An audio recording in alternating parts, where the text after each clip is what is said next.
The CBS Radio Mystery Theater presents... Come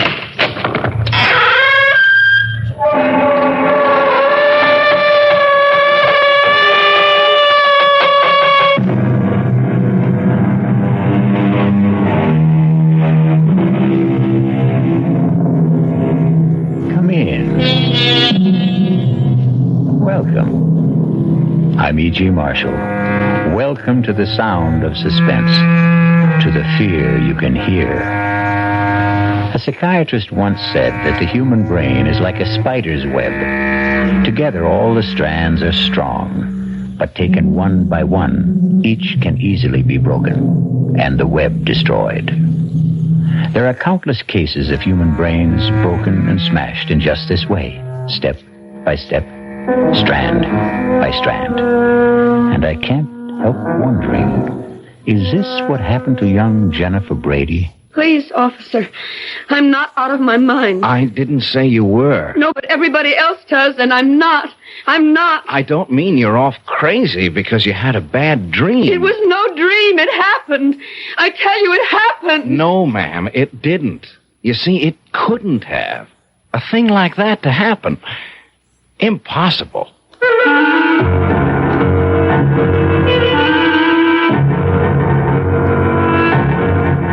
Our mystery drama, Honeymoon with Death, was written especially for the Radio Mystery Theater by George Lothar and stars Lois Nettleton. It is sponsored in part by Anheuser-Busch Incorporated, brewers of Budweiser, and by the Kellogg Company, makers of Kellogg's Special K cereal.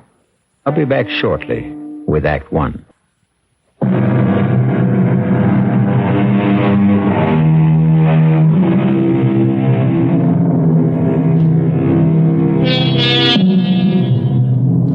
What makes Jennifer Brady think she's going out of her mind? What strange thing happened that couldn't have happened? Perhaps we can find out together. It was a wonderful honeymoon, Howard. I can't tell you how much I enjoyed it. Adored it. But you know something? Howard, you know something? What, Jennifer, what? It's wonderful to be back home. These last 10 days driving back from San Francisco, I kept thinking, when, oh, when will I be back in my own bedroom, in my own bed, in my own little old New York brownstone house? Oh, I shouldn't have said that, should I? What? Said what, Jennifer? Am I bothering you with all my chatter, Howard? Bothering me? How could you possibly bother me, sweetheart? I'm just trying to catch up with all that mail Margaret left on the living room table. Oh, hey, I haven't seen that negligee before. I saved it for our homecoming night. Like? I can see a whole month of honeymooning hasn't changed you a bit. When I've got a bride as beautiful and sexy as you, our whole life is going to be a honeymoon. Now, tell me, what was it you shouldn't have said? What? Oh, I've forgotten. Something about your own little old New York brownstone house. Oh, well, what I meant, it's not just mine anymore. It's yours now, too. And your sister Maggie's. You both inherited this old brownstone from your father. Though I must say I think that we, have the better of the bargain. What do you mean? I much prefer this top floor apartment, don't you? Oh, yes. Luckily, Maggie always preferred the downstairs part. No climbing stairs. Well, stairs won't bother me. I'll take them 2, 3 at a time, knowing that you're waiting at the top of them. Oh, darling. Well, you better finish brushing your hair. I'll finish that mail in the living room. Howard? Yes? About the car. What about it? You think it's safe parked out in the street? One night won't hurt. I'd feel awful if anything happened to it. You know, sometimes on our honeymoon trip, I couldn't help wondering which you loved more, your new car or me. Oh, well, I guess one night in the street is safe enough. You can find a garage tomorrow. Howard? You locked the car. You have the keys, haven't you? Howard? Howard, can't you hear me? I asked you. Howard! Oh, my God! Maggie! Maggie, oh, my God! Maggie, come up here! Howard's been murdered! Maggie, Howard's dead! He's got a knife sticking out of his chest and blood! Maggie! Maggie, where are you?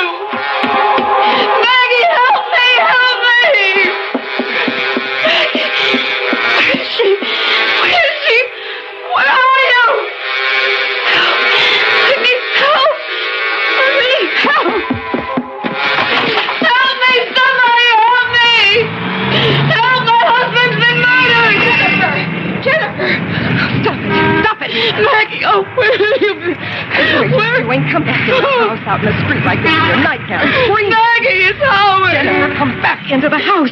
You're going to have your attack. No, Howard. He's dead. He's up there sitting in a chair with a knife in his chest. Jennifer, please, now stop it. Stop it. Come back in now. Come on. Come on. I'll phone Dr. Sullivan. I don't need Dr. Sullivan. I tell you, Howard. So- Howard. All right, now. Hope the neighbors haven't heard or seen anything. Now, look, Jen. You sit here on the couch and try to hold on.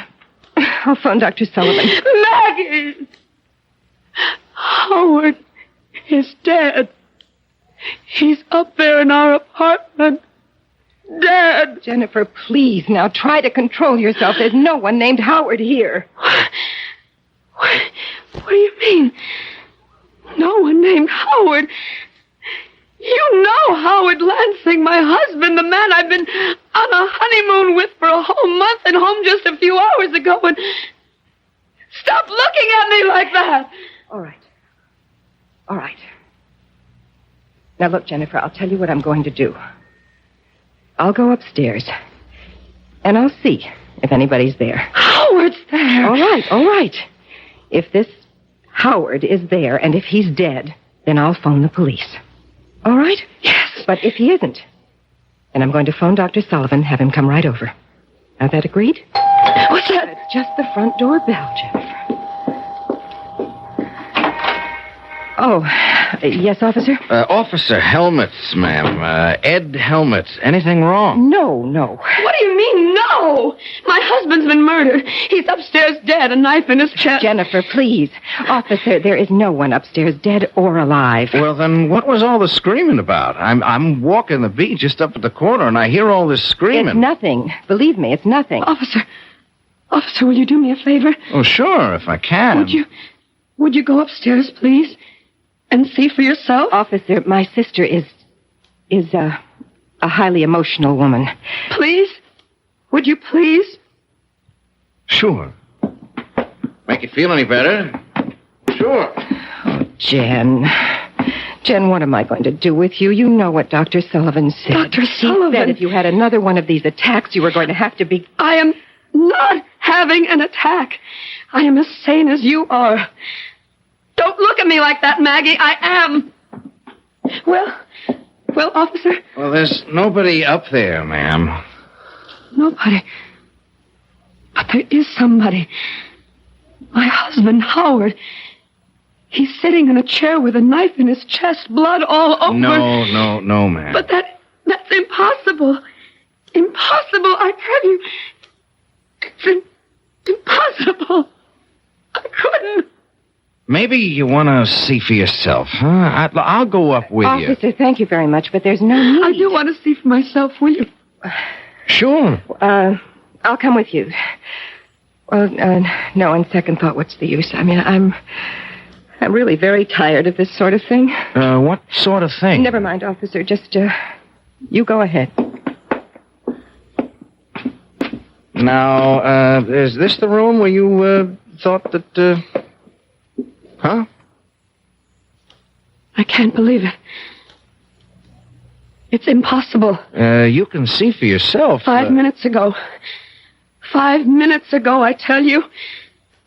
In this chair. He was sitting back in this chair, and there was a knife sticking out of his chest. The mail was scattered all over the floor. Mail? We'd just come back from our honeymoon. We'd only been in the house a few hours, and Maggie had left all the mail that had collected for a month on the table, on this table. Well, you can see, ma'am, no mail. And blood. There was blood on the carpet, some on the mail. Well, no mail, no blood. You don't mind me saying so. I think you... Well, maybe you had a dream, a nightmare, huh? Please. I'm not out of my mind. I didn't say you were. No, but everybody else does, and I'm not. I'm not. It don't mean you're out of your mind because you had a bad dream. It was no dream. It happened. I tell you, it happened. Howard was here in the living room reading the mail. I was talking to him from the bedroom. I had just taken a bath, and I was brushing my hair, and... Wait. I know. I hadn't emptied the tub. The water's still there. It must be. I'll show you. I don't understand it. Tub's bone dry, ma'am. Hasn't been used. Now, not tonight, anyway. His clothes. Howard's clothes. He'd empty his suitcases and put his clothes in the closet. His suitcases, too. Just ladies' clothes. Yours, ma'am? Yes. Now, hey, don't cry. Hey, look, this dream you had. It was no dream. Okay, so maybe you imagined... I didn't imagine anything. Do you imagine a husband? Do you imagine a month-long honeymoon? Do you imagine a man in a chair with a knife in his chest? Oh, I got to admit, you'd have to have a darn strong imagination to... But they tell me that's what artists got. Artists? Oh, you are an artist, aren't you? That painting there on the easel? Oh, that's just a hobby. I haven't touched that since I left on my honeymoon. No? What do you mean? How long does it take paint to dry? Oh, a day, thereabouts. Now, this paint's still wet. Plenty wet. Look at my finger. Oh, now, don't start crying again. A woman crying, it makes me feel awful. I'm sorry. Look, whether you dreamed it or imagined it... I didn't. Yeah. I didn't. Yeah, well... I know I've had spells. Spells? What kind of spells? Oh, I've always been high-strung, nervous, you know. Well, I don't know if I know. I mean, me, well, I'm the other way. I haven't got a nerve in my whole body. I envy you. You've never been to a psychiatrist. A shrink? No, me. You ask me, anybody who goes to a shrink ought to have his head examined. That's a joke. You get it? Yes. Well, then laugh a little bit. Come on, do you good. I can't. No, of course you can't. I'm sorry. I should have known better than to even try and make a joke. You go to a psychiatrist, huh? Yes. Not regularly. Sometimes. What times? Oh, when I sort of get all keyed up and start having crying spells and feeling so sad I could die. Well, what's to feel sad about? Chick like, excuse me, a pretty girl like you with everything in life to live for. What's to be sad? I don't know. Some people feel sad for no reason at all. They just suffer from depressions. Oh, excuse me? Oh, yes, ma'am? Jennifer, Dr. Sullivan is on his way over. I just phoned him. All right. And, officer, thank you very much for trying to help. Oh, not at all, ma'am. Not at all. Glad to do what I could. I'll show you out. Oh, that's okay. No. All right, I'll come with you. I'll be just a minute, Jen. Officer, I wanted to ask you, you don't have to say anything about this, do you? I mean, put it in your report or anything? Oh, no. There's been no damage or anything like that. She get this way often, your sister? Well, often enough. She hallucinates, you see. Huh? Come again? Hallucinates, it means, well, just what you saw. She was totally convinced there was a murdered man up there. Her husband, no less. Well, you saw for yourself. Husband. Jennifer's never even had a boyfriend. A cute doll? A pretty girl like that? Well, it's all part of her condition. She's afraid of people. Men, especially. I wish she could become less afraid, more outgoing. If these spells of hers get any worse, she may lose her mind altogether. Oh, say, I hope not. A sweet kid like that, I sure hope not. I know, so do I. Well, looks like we've had a little shower. Street's wet. It was drizzling a little when I came in. Well, good night, ma'am, and if you need... Wait! The car! The car? What car? Howard's. The little red sports car he was so fond of. It isn't there. But it was. I know it was. Officer, thanks again, and good night. Good night, ladies. Jen, dear, until Dr. Sullivan gets here, I think you should lie down and rest. I don't want to lie down. Well, then just stretch out on the couch and I'll make some tea for us. Oh, that's probably Dr. Sullivan now. Oh, yes? Excuse me, ma'am. I just wanted to get something straight. Yes. Your sister, did she say... Oh, ma'am. Yes, officer. Did you say that car was a little sports car? Yes. Why? Well, nothing, only there was one parked out there in the street. What do you mean? Oh, we've had a shower, see, and I happened to notice the street's dry in one spot. There must have been a car standing there while it was raining. A small car. Officer, please don't make things worse for me or for my sister. I mean, there's nothing unusual about a car being parked in the street. No, only... Good night, officer. Funny, though. Funny. What exactly is it that strikes Officer Helmut as funny? Perhaps we'll know when I return shortly with Act Two.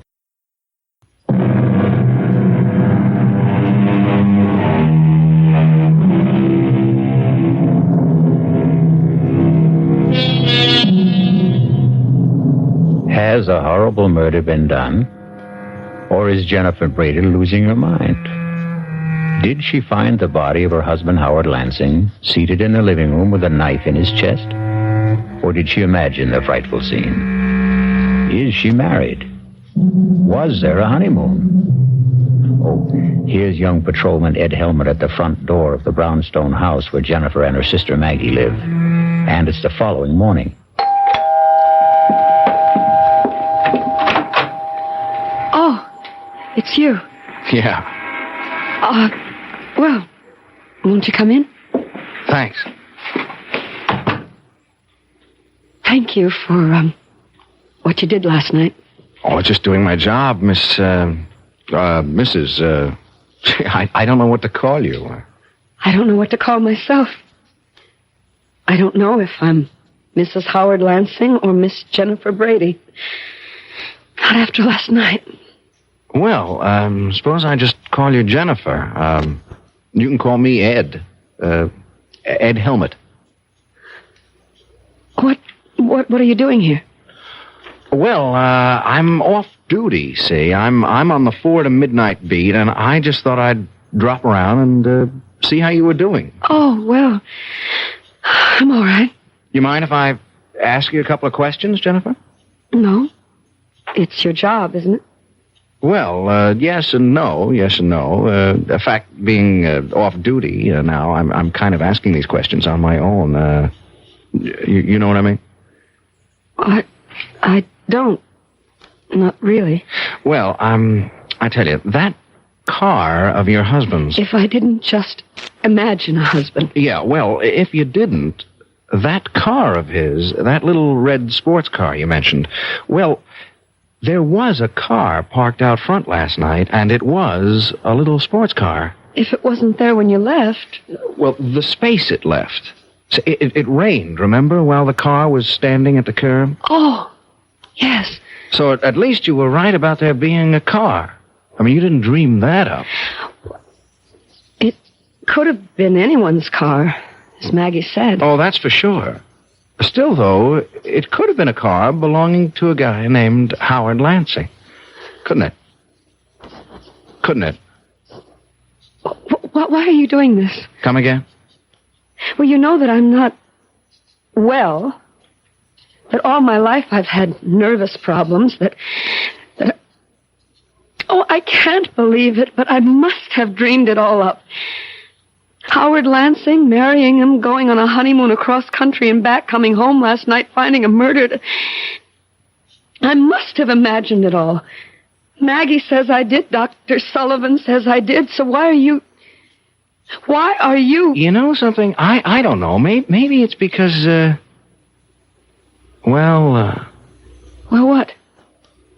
I kind of like you, and,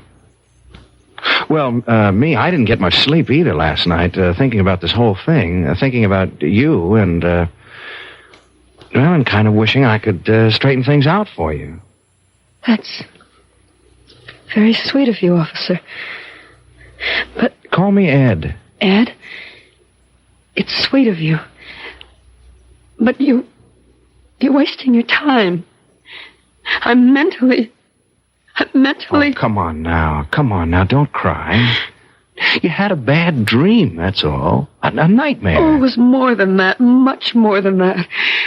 When you dream something, you wake up and you know it was a dream. I'm still living it. I remember the ceremony. The hotels we stayed at. The things we did. Even Howard constantly fussing with his new car. Yeah, there's that car again. What do you mean, fussing with it? Oh, just that he was always polishing it, checking this and that. Fussing, that's all.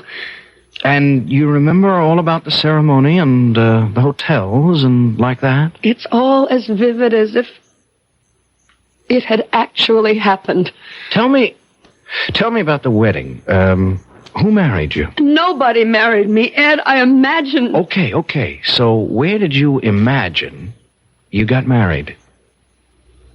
A little town in Jersey. By a justice of the peace. What little town? What JP? I don't know. It was night and we just pulled off the Garden State Parkway. Howard had said he knew a place, a justice of the peace. Okay. What about hotels? Well, I remember we stayed at the Ambassador in Chicago and the Statler in St. Louis, the Beverly in Los Angeles, and... Oh, that you, Maggie? Yes, Jen. Any calls? Well, Oh. Hello, Miss Brady. Aren't you the policeman who was here last night? Yeah, that's right. You're wondering what I'm doing here now, huh? Well, yes, I am. I just dropped in to see how Jen was doing, that's all. Jen? Excuse me, Miss Brady. I was never much for being formal. Yes, obviously. Have you been here long? No, 10 minutes or so. Well, I don't mean to hurry you, officer, but Jennifer and I have an appointment in 1 hour with her psychiatrist, Dr. Sullivan. Say, would that be Dr. Martin Sullivan on Park Avenue? No, Dr. Arnold Sullivan on East 82nd. Oh. You seem terribly interested in Jennifer's psychiatrist. Me? Oh, no. I just ask a lot of questions. I trained myself. You trained yourself? You're going to laugh. I know you're going to laugh, but would you believe I want to be a detective someday? Of course I'd believe it. Why shouldn't I? Ask my sergeant. He thinks I'm something else wanting to be a detective. Laughs himself silly. Well, I certainly wouldn't laugh. I think it's commendable. You think I could make a detective? Of course you could. Well, say, that's a real shot in the arm. I mean, someone like you thinking that someone like me, just a cop and new on the force at that. As I said, officer, I don't like to hurry you, but I'm going, Miss Brady. Going right now. Nice seeing you again, Jen. I'll show you out. Oh, that's okay. Some detective I'd make if I couldn't find the front door. Why, Jennifer, would you answer that, please? Of course. Oh, my God. Jennifer, what is it? Help me. Oh, my God, Maggie. Ed, help me. What? He's there. At the front door, he's there. Howard. Oh, I'm sorry. Is something... What's all the trouble? You were dead. Murdered. What? Last night after we got home from our honeymoon, I found you in your chair, stabbed to death. Last night, honey, stab. Maggie, what is this? Jen's having another one of her spells, Howard, that's all. Oh, I see. What do you mean you see? You see what? Well, just...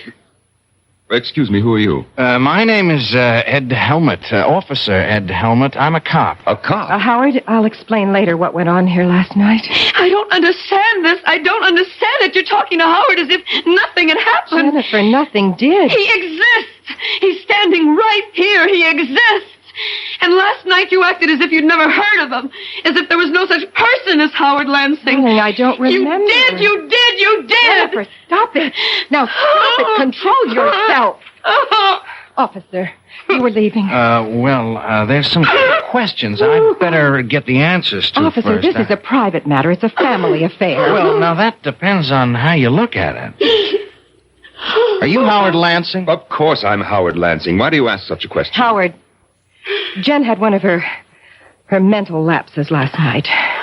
She imagined that you and she were married. We were. And that you just come back from your honeymoon. Oh, good Lord. And then during this hallucination, she thought she had found you with a knife in your chest, dead. Oh, no, poor little Jenny. She ran screaming into the street. Luckily, I got her back into the house before she caused a disturbance, although this officer did hear the screams and came to investigate. Well, did you call Dr. Sullivan? Of course I did. He came over, but there wasn't much he could do except order some new sleeping pills.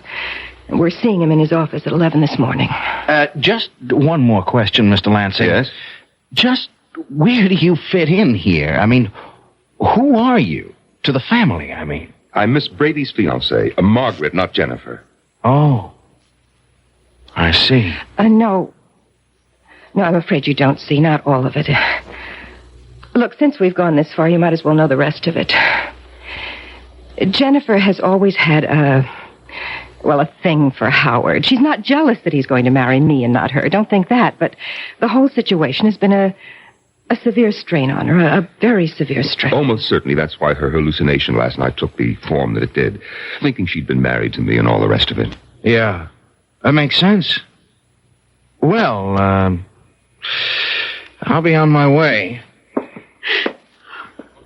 Hey, now, you take it easy, huh? And me, if it's okay with you, I'm going to be in touch. I'll see my way out. Hey, Mr. Lansing, you have got a little red sports car. Well, yes, that's it, parked at the curb. Why? Well, Jen, Miss Brady, she seemed to make a big thing out of it. On the honeymoon that didn't happen, I mean. Big thing? Well, what I mean, she said you were always fussing with it, polishing it and like that. Sure looks as if you do. Well, I do. I'm a sports car buff, if you want to know. I wish I could own a car like that, but on a cop salary. You had it long? Well, 2 or 3 months. Oh. How many miles you put on? You ask a lot of questions. Just interested, that's all. Close to 10,000, I think. Well, that's a lot of miles in 3 months. I do a lot of driving. Your business, huh? No, I don't work. Don't have to. Just like to drive. Short trips, but they add up. Oh, boy. If I had a car like that, I'd go for long trips, like cross country. Well, maybe someday I will, but so far I haven't had the interest. Yeah. Well, see ya. Fine. Where is she? Upstairs, changing for appointment with Sullivan. I don't like this, Maggie. You don't like it. You don't like it. All the stupid things walking in here when that cop was here. How did I know he was here? If it comes to that, why did you let her run screaming into the street last night? Howard, come to your senses. Was there any other way? No, I guess there wasn't. I'm afraid we're going to have to move faster than we planned. Why? That young cop's pretty nosy. Come over here to the window. What? Look, down there. What the hell is he doing? He's measuring the size of your car from front to back wheels. What's he doing that for? I don't know. He's doing it. I don't like it. No, Howard, we won't commit Jennifer now. Well, if we don't commit her, what will we do with her? Kill her.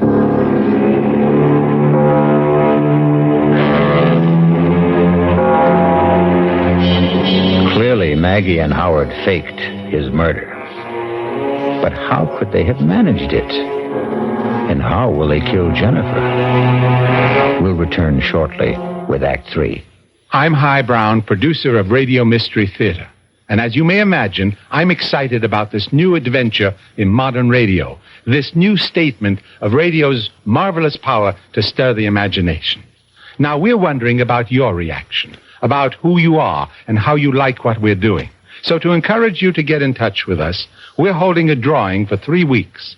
50 prizes a week, 2 AM/FM stereophonos, 2 travel clock radios, and 46 anthologies of modern suspense. Just mail us your name and address, and you're eligible. Of course, we'd like knowing whether your glad radio drama is back, but name and address will do it. To Mystery Theater, Box 50, Radio City Station, New York, 119. That's Box 50, Radio City Station, New York, 119.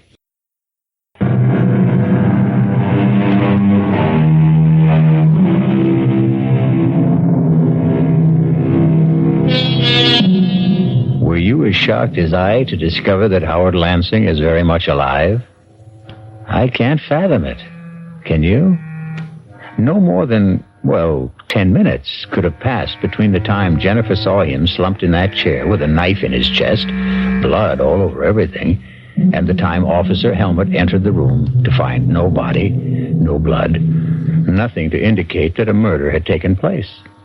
It would have been impossible for Howard Lansing and Margaret Brady to restore perfect order to that room in so short a time. Even to Howard's clothes and luggage no longer in the closet, a bone-dry bathtub, and the rest of it. Got me puzzled.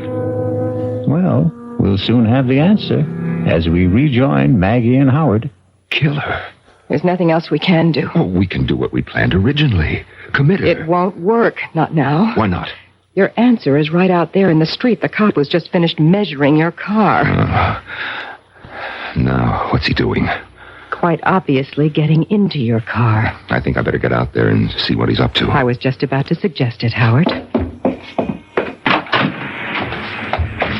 Officer, what are you doing in my car? Oh, say, Mr. Lansing. Say, I hope you don't mind. Like I told you, I want to own a little sports car like this myself someday, and, I just couldn't help sitting behind the wheel. Say, I hope you don't mind. As a matter of fact, I do mind. Oh. Well, say, please excuse me. I just kind of flip over a car like this, that's all. Is that why you were measuring the wheelbase? Measuring? Oh, that. Yes, that. I saw you from the window. Yeah, well, now, I tell you, I want to get to be a detective someday, see? And I'm studying, like, fingerprints and stains and like that, and measuring. Now, measuring things is important, very important. You'd be surprised how important measuring things is. So I take every opportunity to measure things. Yes. Well... Like last night. Were you here last night? Oh, no, I was not here last night. Funny. What's funny? Well, last night, Jennifer, Miss Brady, she said a car, in fact, your car, was parked outside here. Only it wasn't. I mean, when we looked, no car. Well, I just told you that... Yeah, but there had been a car. You see, it had rained, and the car was standing out here during the rain, and left a dry space in the street. And I measured that, too. Couldn't help myself. It's become a habit, you know? Well, I fail to see what this has to do with Identical. Same wheelbase. That car and this one. Look, there are probably thousands of sports cars in New York. I'm not saying it was the same car. Oh, no, nothing like that. I'm only saying the wheelbase was the same. It's very interesting, I'm sure, but if you don't mind now, Just leaving when you came out. I apologize if I upset you getting in behind the wheel without permission. That's all right. Yeah. Well, goodbye. Oh, by the way... Now what? You got 11,243 and 9/10 miles on the speedometer. 1,000 or so more than you said you had. I just thought you'd like to know. Thank you. I'm deeply grateful for that information.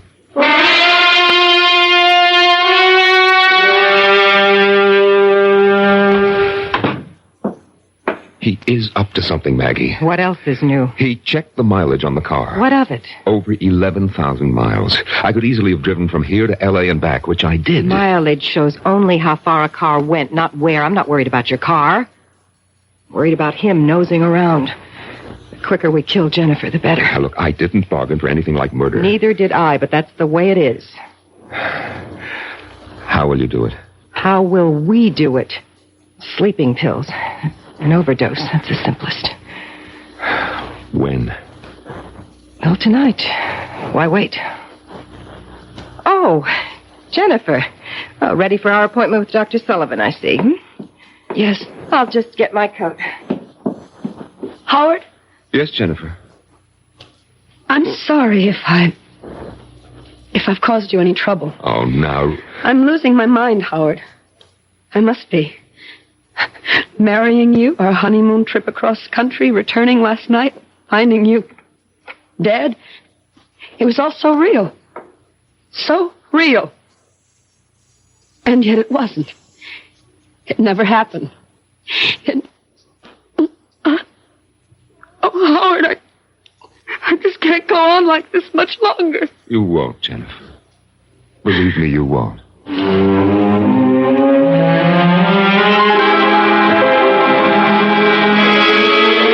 You sure of that?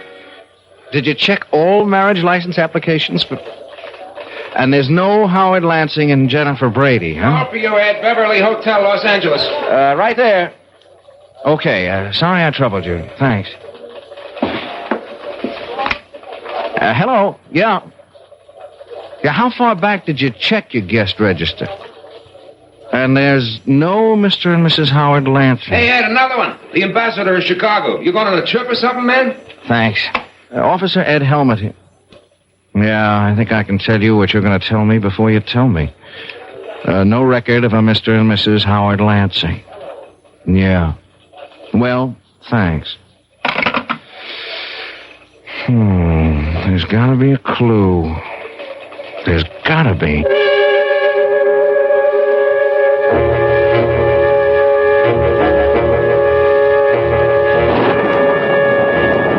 Well, She's asleep. how many pills did you give her? Enough. What's the matter, Howard? Why that look on your face? I'm a murderer. I'm just beginning to realize it. I am a murderer. Not yet, Howard. She won't be dead for a while. How can you be so calm?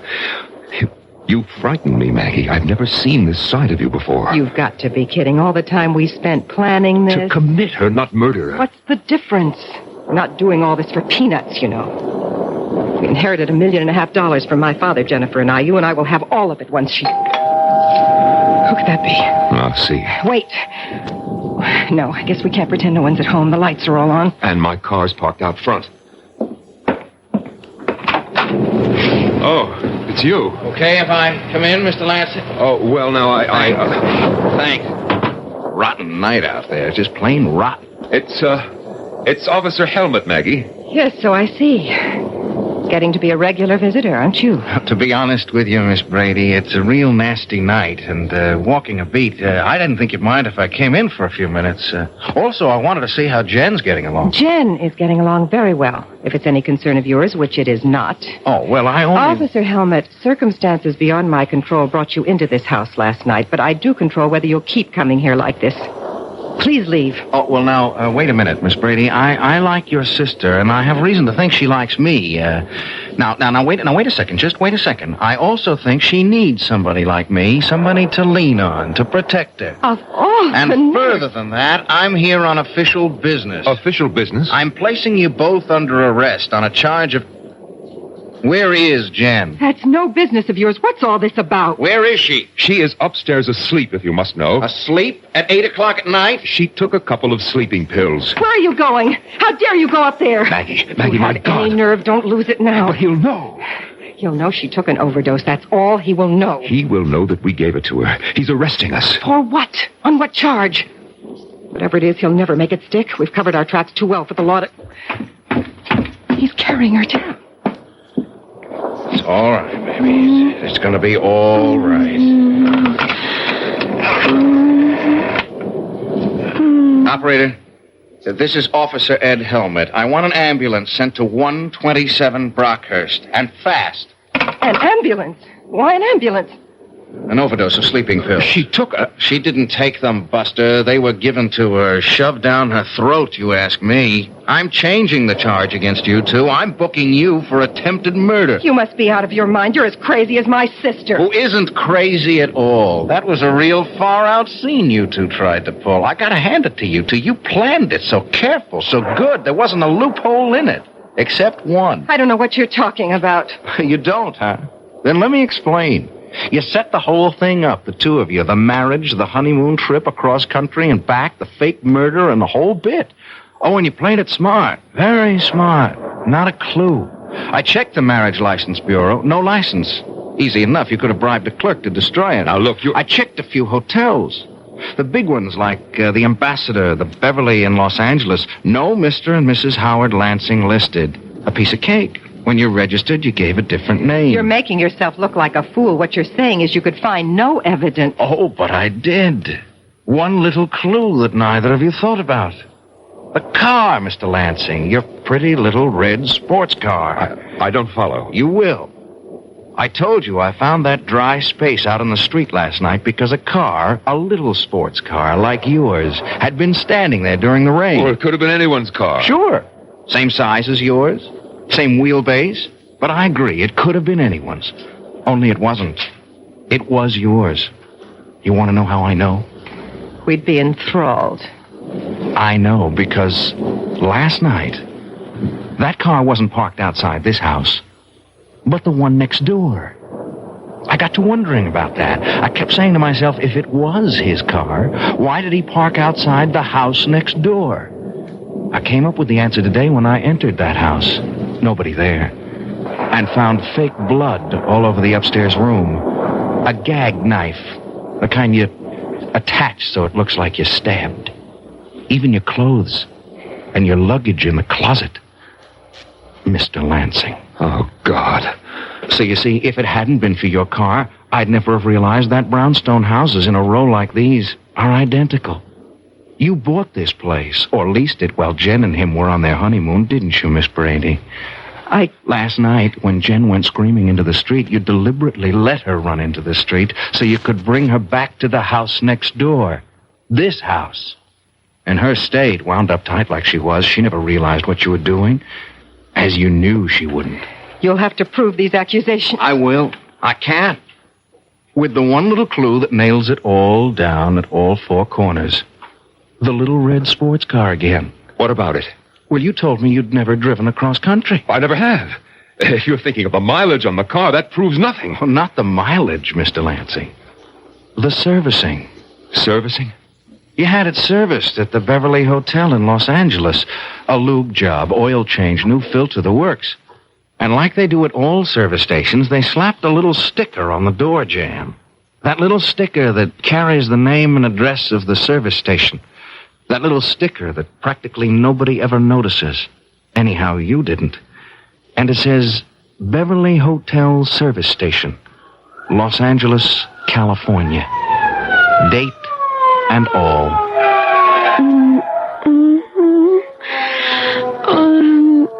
Easy, Jen. Easy.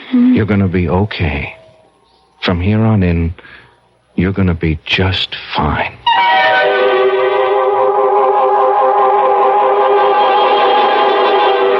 Must have been a costly business, buying or leasing that identical brownstone house and furnishing it exactly like the one next door. But then Maggie had all the money in the world, or thought she did. I'll return shortly.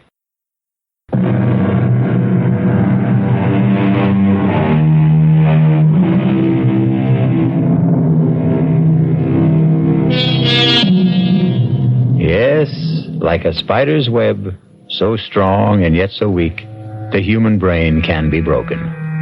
But happily, again, like the spider's web, it can be repaired, as good as new. Our cast included Lois Nettleton, Tony Roberts, Terry Keane, and Norman Rose. The entire production was under the direction of Hyman Brown. Now, a preview of our next tale. Mr. Peterson, if I were you, I'd forget everything that happened tonight. Is that a threat? No, a warning. That's all I've been getting around here, warnings. Well, for your own good, take them seriously. And if I don't? You'll regret it for the rest of your life, which may not be a long one. You still insist that you're not threatening me? I'm only trying to help you. Really? And why should you do that? Why? I don't know why. Maybe it's because the last guy tried to help me. What last guy? I didn't listen to him. The last guy? What do you mean? Nothing. Forget it. You know, with you and your wife, it seems, everything turns out to be nothing and forget. I don't think it matters now. I have an idea it's already too late for you. This is E.G. Marshall inviting you to return to our Mystery Theater for another adventure in the macabre. Until next time, pleasant dreams.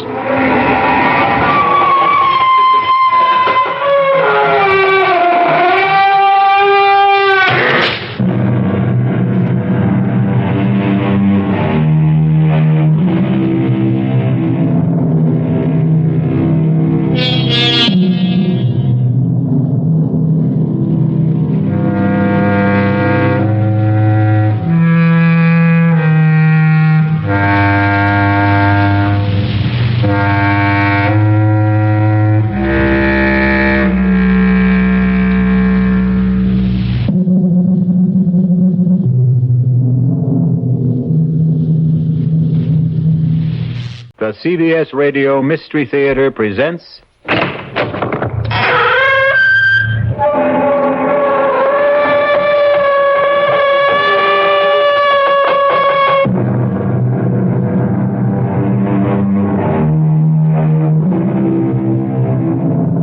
Come in. Welcome. I am E.G. Marshall. Welcome to the sound of suspense, to the fear you can hear. Our tale is a blood-freezing story inspired by a nursery rhyme, a sweet, simple song. Ring a of roses, a pocket full of posies, achoo, achoo, we all fall down. It sounds young and innocent, doesn't it? But it is very old and very sinister. For the ring of roses were the splotches that first appeared on the faces of those afflicted during the Black Plague. The pocketful of posies were the herbs that were carried, hopefully to ward off the fatal disease. The sneezing sounds, achoo, achoo, were the sounds of the final spasms. And we all fall down was, well, you can guess.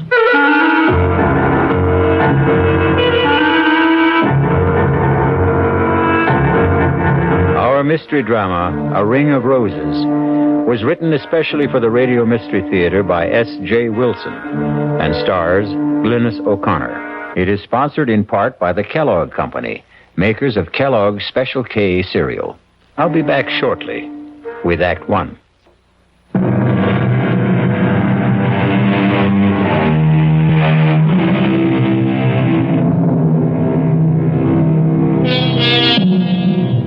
Science has brought most plagues under control, but not so those other epidemics of the past, those that plague us with their unseen, unknown, and unexpected terrors. And such is the tale of terror you are about to hear. Draw close to the guttering candle, for you will receive no warmth from a ring of roses. You know, George, I've heard about this place so often from Helena. The fields, the forest, those mountains in the distance. It's just as if I've been here and seen it all before. That's all fine. But do you realize, Laurie, we haven't seen a single house for the last 7 miles? Oh, Helena even told me about that. You see, the owners of these large old estates insisted that the highway be built outside their properties. Oh, I'm just dying to see her home. And I'm anxious to meet your friend Helena. Oh, I'm sure you'll like her. But will she like me? Taking her best friend away from her. Come on, George. You know you're irresistible. Ha! Why do you think I'm going to marry you? Well, for one thing, my beautiful, exquisite, enormous pots of money. Oh, George, wait! Look! Laurie, Stop. get your hands off the wheel. What do you think you're trying to do? But we passed it. It's the sign to the house. Back there. Now, Laurie, I never want you to do that again. I'm not going to let missing a sign risk your getting hurt. You understand? I'm sorry. I shouldn't have grabbed the wheel that way. All right, forget it. But please, never again, ever. And that is supposed to be the sign? Helena warned that we might miss it. Well, why would anyone use a rose-colored stone in a brass oval with no name or any identification on it for a house sign? Well, their name is Roston. And Helena said that generations back when their family first moved to America, it was Rosestone. And so they put up a rose stone. Well, if they want people to get that meaning from it, they either enjoy guessing games or, more likely, just want to keep themselves very, very private. Yes. Guess what? As you said, they are very private. Well, I got that impression before we got here. And I also have the feeling that they're not very friendly either. Oh, how can you say that? When Helena's mother especially invited us over because she personally wanted to give us our engagement gift. Yes, and that's pretty peculiar, too. How? How many parties, showers, did your girlfriends give you? 4, right? No, 3. The last one was at dinner. All right, and Helena was invited to every one, but she... I know, George. She didn't turn up for any of them. You know, Laurie, I've never seen you so wound up. What's spinning around in that pretty head of yours? Well, I don't know, but... Well, I am on edge. About what? I guess about meeting Helena's mother. You see, she's so strange. She seems so powerful and so terribly uncompromising. I was trying to change things for Helena, and then I let her down by becoming engaged to you. Well, now, don't tell me you weren't going to marry for poor Helena's sake. Well, at least not until she married first. We were going to share an apartment together in the city. You know what I'm going to do, Laurie? I am going to turn this car right around and head back to the city. This whole trip is more foolish than funny. Oh, no, George. Please don't. A pocket full of posies. Hey, what's that? We all fall. You hear something like singing? Ring a ring of roses. Let me open the window. A pocket full. It's a woman singing that old nursery rhyme. Two. We all fall down. But what's that snapping sound? It sounds like a piece of leather. It sounds like a whip. George, what are you doing? I'm getting out. Something's happening here that I don't like. Don't open the door. Please don't. We'll go back if you want to. I'll be right back. Keep the window shut and the doors locked. No, don't leave me, George. I'm coming with you. Wait. Okay, but stay close to me. Ring a ring of roses. It seems to be coming from behind those hedges. You know, it could be just kids playing games. If that voice is coming from a kid, he's using a bullhorn. Let's stop here. We might see through the hedge. Please be careful. Holy Toledo. Look at that. Let me see. That man. The old man with the beard. He's trying to catch the girl with his whip. Oh, she's teasing him. She's making fun of him. If he lands that wagon whip on her, he'll split her face open. Look at their clothes, George. They're dressed like settlers. Back in the early 1800s. Yeah. You know, they could be rehearsing a play. If they are, he's lost his mind in his part. That man's going wild with that whip. But she's provoking him. Why doesn't she stop? Hey! Hey, you there! What are you two doing? Oh, George, you shouldn't have done that. And who is it who is ordering me and questioning me? I am. Over here. That's a terrible thing you're doing. Oh, George, please don't go in there. They know we're here. We must meet them. That's a dangerous whip you're using. That young woman can be killed by it. I see by your clothes you are a stranger. And I can also see that you are a kind human who wishes no harm to come to another. But this wench is my daughter. And what I am doing is the true way to gain the obedience of a child who will stray. But what in heaven could she have done to deserve being whipped? I did no harm to no person or to him. I have broken no law of God or man. Strumpet, hold your witch's tongue. Believe me, young woman, when I tell you that she has the demon in her, playing and wenching with the young master who owns this land. While I'm out here working at clearing their forest lands, she's up there in the great house with her enticements and tricks and enchantments. And if it has already come to this, that he has given her a gift for favors promised or already bestowed, the gift of a ring, an already cursed ring. He gave it to me fair and with the holy vow that he will marry me in the month of the next full moon. Marry you, Willie? You who can half fare to read and write? You who are lower than his mother's kitchen scullion? You give me that ring. I won't. I swear by the name and the soul of my sainted mother that you will never get this ring. Then until I do, though it mean your own death, you get the whip. Stop it! Don't! Why can't you be a little more reasonable? She may be telling you the truth. I am. I swear it on my dead mother's Bible, I am. Well, then, if you are, why don't you give him the ring and let your young man personally tell your father of his plan? No! No, he'll do no thing like that. He'll bury the ring in some secret spot and drag me away before the fall of night. For he doesn't want me to marry to no one but to stay with him and clean and cook and wash for the rest of his devil life. As you can see, she's beyond talking of matters with sense and decency. She's been taken up with her planning and scheming to get away from me for the purpose of harlot gain. And she hardly of marrying. I'll kill you. George! She has an axe! An axe! She's going to kill him! Stop! For God's sake, stop! Oh, George, I can't look! She's dead! She killed her own father! Where is she? What happened to her? There she is! She's running away! Hey! Hey, come back! Come back! You can't get away! It's you who will never get away. The ring will circle you. George, don't try to catch her. She's like the wind. I'll never get my hands on her. She's almost in the forest. Come back! Come back! We're not going to hurt you! It's you who are going to be hurt. She's disappeared. Even before she got to the forest. But, George, look what I found. It's the ring. She dropped the ring.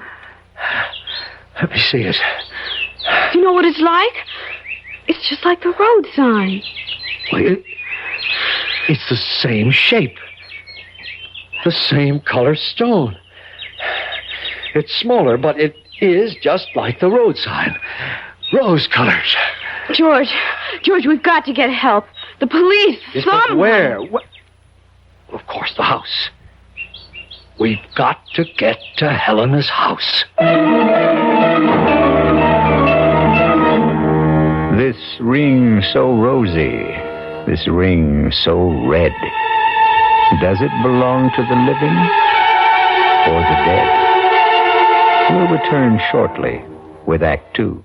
I'm High Brown, producer of Radio Mystery Theater. We're in our second week of original radio dramas every night, and we're excited about it. But more important, we'd like to know what you think. We'd like to get your comments on Radio Mystery Theater and about radio drama in general. So right now, we're holding weekly drawings for valuable prizes. All you need do is send us your name and address to be eligible. Each week, this one and the next, we'll draw 50 winners and award 2 AM/FM stereo phonos, 2 travel clock radios, and 46 anthologies of modern suspense. To be eligible, just send us your name and address and your comments, if you like, to Mystery Theater, Box 50, Radio City Station, New York, 10019. That's Box 50, Radio City Station, New York, 10019. All for good everywhere, unless locally prohibited. This is Bob Elson. If you're like me, you probably find it pretty hard to make time for all the things that you really need to do, even important things like your savings needs. That's why Northwest Federal Savings is open 63 hours a week, so you and I can stop in when it's convenient for us. Monday, Thursday, and Friday, Northwest Federal Savings is open from 9 a.m. to 8 p.m. Tuesday, Wednesday, and Saturday from 9 a.m. to 5 p.m. And to coin a phrase, the early bird gets the service at Northwest Federal's walk-up windows from 8 to 9 a.m. Monday through Saturday. To make it even more convenient, Northwest Federal Savings has free parking at both locations. 4901 West Irving Park in Chicago, just a block west of Cicero, and our new branch office in Des Plaines, 2454 Dempster Street, just east of the Tri-State Tollway. Northwest Federal Savings, 2 centers of interest in the great Northwest Territory.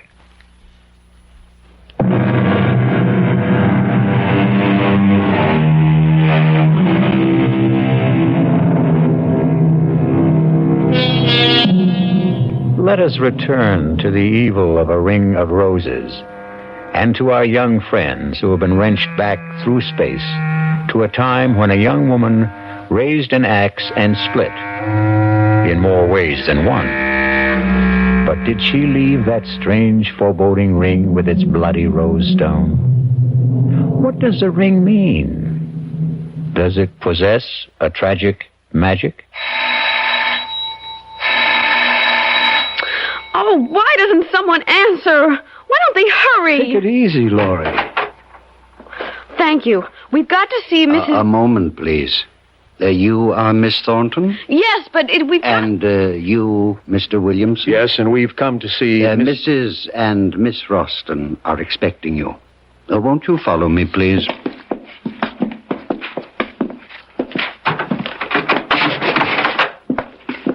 Miss Thornton and Mr. Williamson. Oh, Laurie, how wonderful.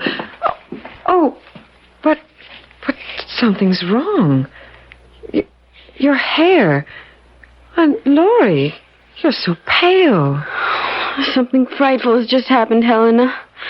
Can I see you alone? I don't want to disturb your mother. My dear, you're not disturbing me in the slightest. This room has no secrets. Its acoustics are incredible. I'm Helena's mother. Hello, Mrs. Roston. We've just had a very unusual experience. Laurie's pretty badly shaken by it. Yes, so I see. Helena, why don't you take Laurie to your room, let her refresh herself? Perhaps Mr. Williamson will tell me something more about what's happened? I think the police should be notified at once. The police? Here? Did you have an accident? Well, not exactly, but we happened to see something that can only be described as gruesome, I guess. And the police should be notified. Mother, do you think... Helen, dearest, this is not the time for speculation. I shall be glad to have the deputy's office call. But can you give me some indication of what they're to be told?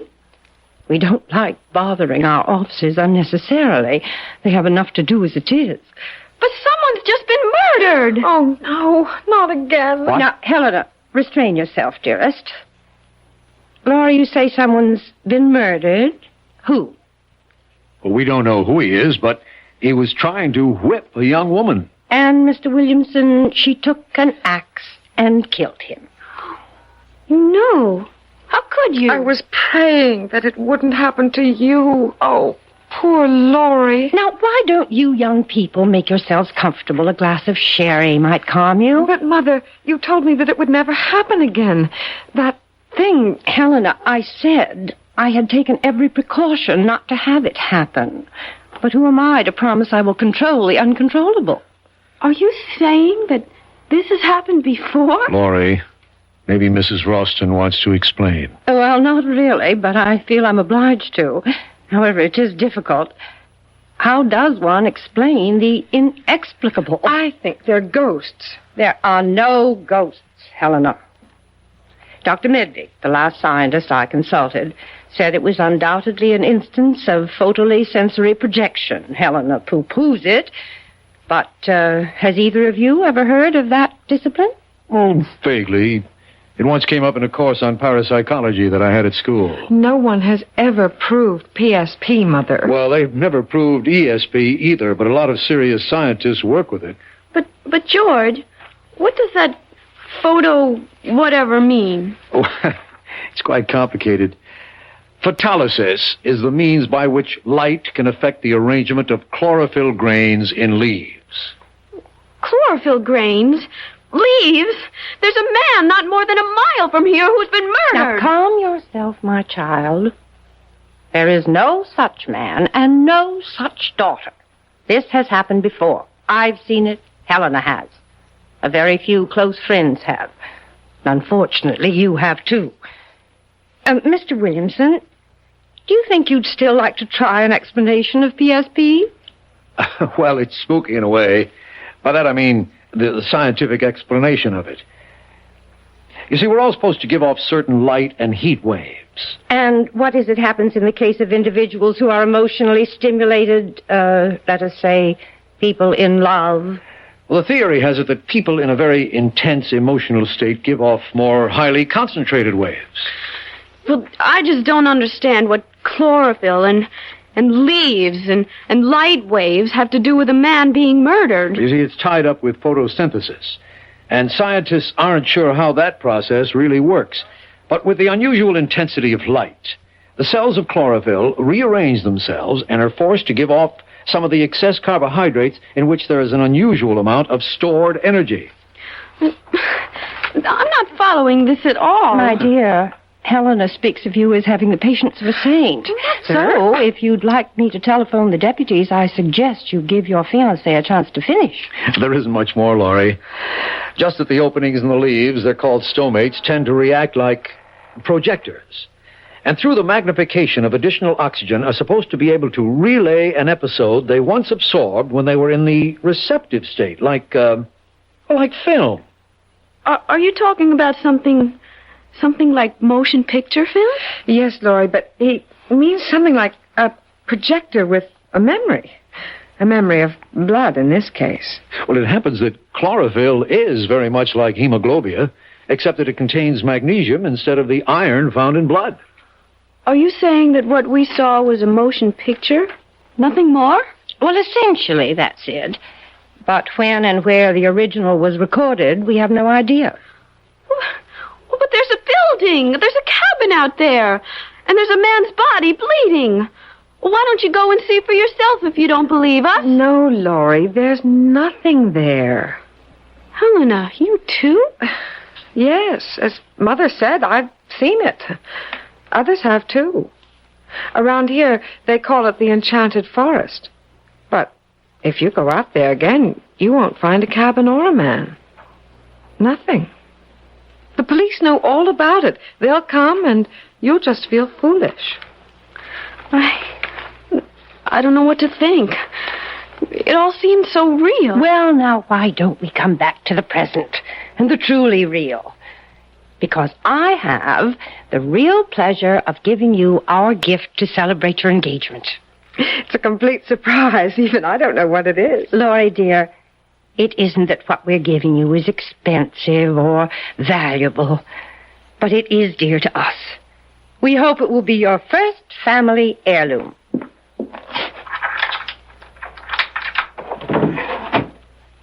Here it is. No pretty wrapping, but it seems too lovely a box to cover with silly paper. Mother, I've never seen that box before. Well, now, isn't it nice that I can still have some surprises for you? That's a great-looking box, Mrs. Ralston. Those are roses painted on ivory, aren't they? Oh, it's so beautiful. I feel as if I'm depriving you of something very special if I accepted it. Oh, no. Please, take it. It's little enough, and you know what I think that box would be perfect for? It already has its purpose, dear.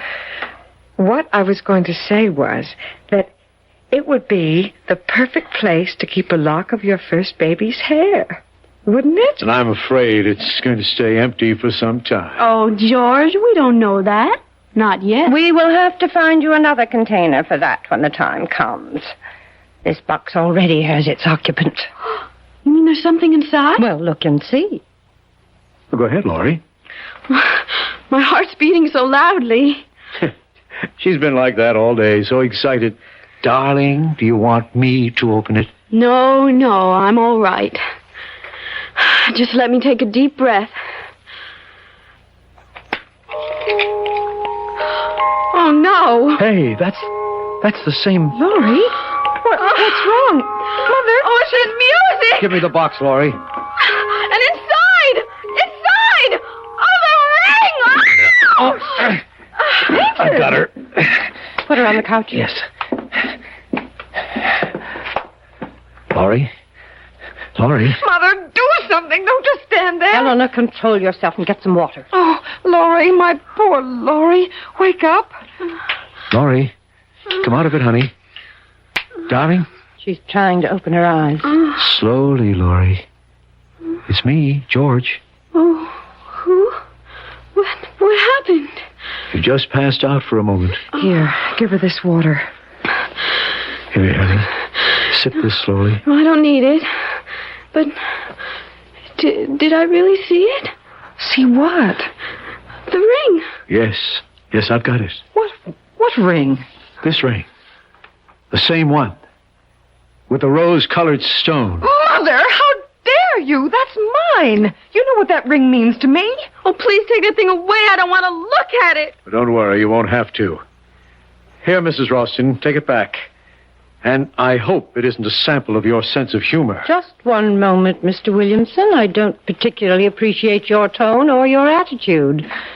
What do you mean by my sense of humor? If you and your daughter know all about that axe-murdering scene that we saw earlier, then you must have known about the ring. What about it? It's mine. That ring. It's just like that road sign you have on the highway. Yes, the sign was copied from the design of the ring.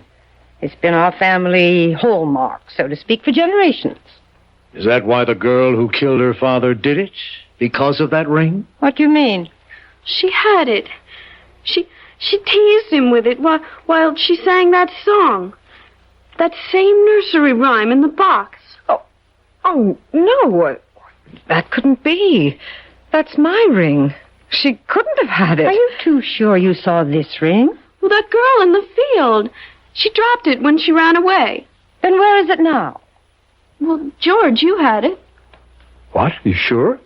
I thought you put it into your purse. Well, I'll look. Well, it isn't in any of my pockets. No, and it's not here in my purse. How could it be? There is only one ring, this ring. It's been in the Ralston family for generations. It was brought here by a Ralston early in the 18th century. And it has always belonged to the oldest child in each family. In which case it would be your daughter's, since you are a Ralston by marriage. Yes, that would be so if it were true. You're not going to tell them? Well, why not? It's time that silly cloud you've been hiding behind was blown away. Don't, Mother. Please, I beg you, don't. Nonsense. I am a Ralston. That ring belongs to me. Helena's father died in the Southeast Asian War. Shot down even before he knew I was going to have a child. Mother, I hate you for this. I hate you. Helena, don't say that to your own mother. Why not? She's hated me ever since she learned that her father and I had never married. Imagine that in this day. A girl making such a fuss about legitimacy. Stop it, Mother, please. We don't have to hear any more, Mrs. Ralston. Oh, yes, you do. George, can't we get out of here quickly? You can go whenever you like, Miss Thornton. But out of your friendship for Helena, you must take that ring with you. No, I couldn't. I won't let her. Give it to me. Helena, what are you doing? The ring, she tore it out of my hand. I've got it, and no one will ever get it from me. Let her go. She'll be back. And with the ring, she knows it's wrong for her to have taken it. Eventually, the ring must come to you, Laurie. We don't want it. But it will come to you. It can do you no harm. It's a silly superstition, but only Ralstons are supposed to be vulnerable to the ring. And, Laurie, if you are Helena's friend, as you say you are, you will take it. But she wants it. She insists that it stay hers. Only as an excuse. Well, what sort of an excuse could the ring give her? The excuse not to marry. And why not? She considers herself fated, ill-starred, if you will. You see, at one time, the superstition arose that if the firstborn was female, the ring would prevent her from marrying. It's high time that ring is out of Ralston hands. Why don't you just throw it away? What, with Helena carrying on as if possessed? Well, we just do not want it. I'm sorry, but we must get back to the city. Yes, it's a long drive, and we'd like to make it before dark. I regret this has turned out to be so unpleasant, but then perhaps it couldn't have been avoided. Perhaps. But it's over now. George, let's go.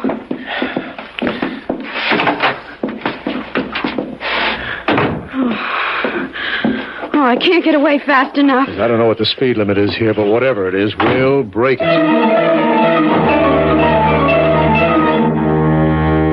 Helena, I order you to come out of your room at once. At once. Mother, don't hurt her. She is my only friend. The only friend I have in the whole world. Run from the ring. Run for your life. But without a ring, what's a husband or wife? We'll return shortly with Act 3. This is WBBM Chicago News Radio 78.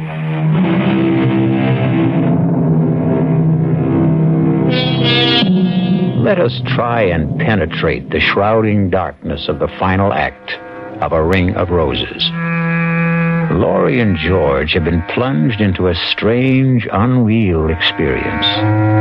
As the twilight lowers over the countryside, they are fleeing from the Rostons, the malevolent nursery rhyme, the flashing axe, the avenging curse, the fatal ring.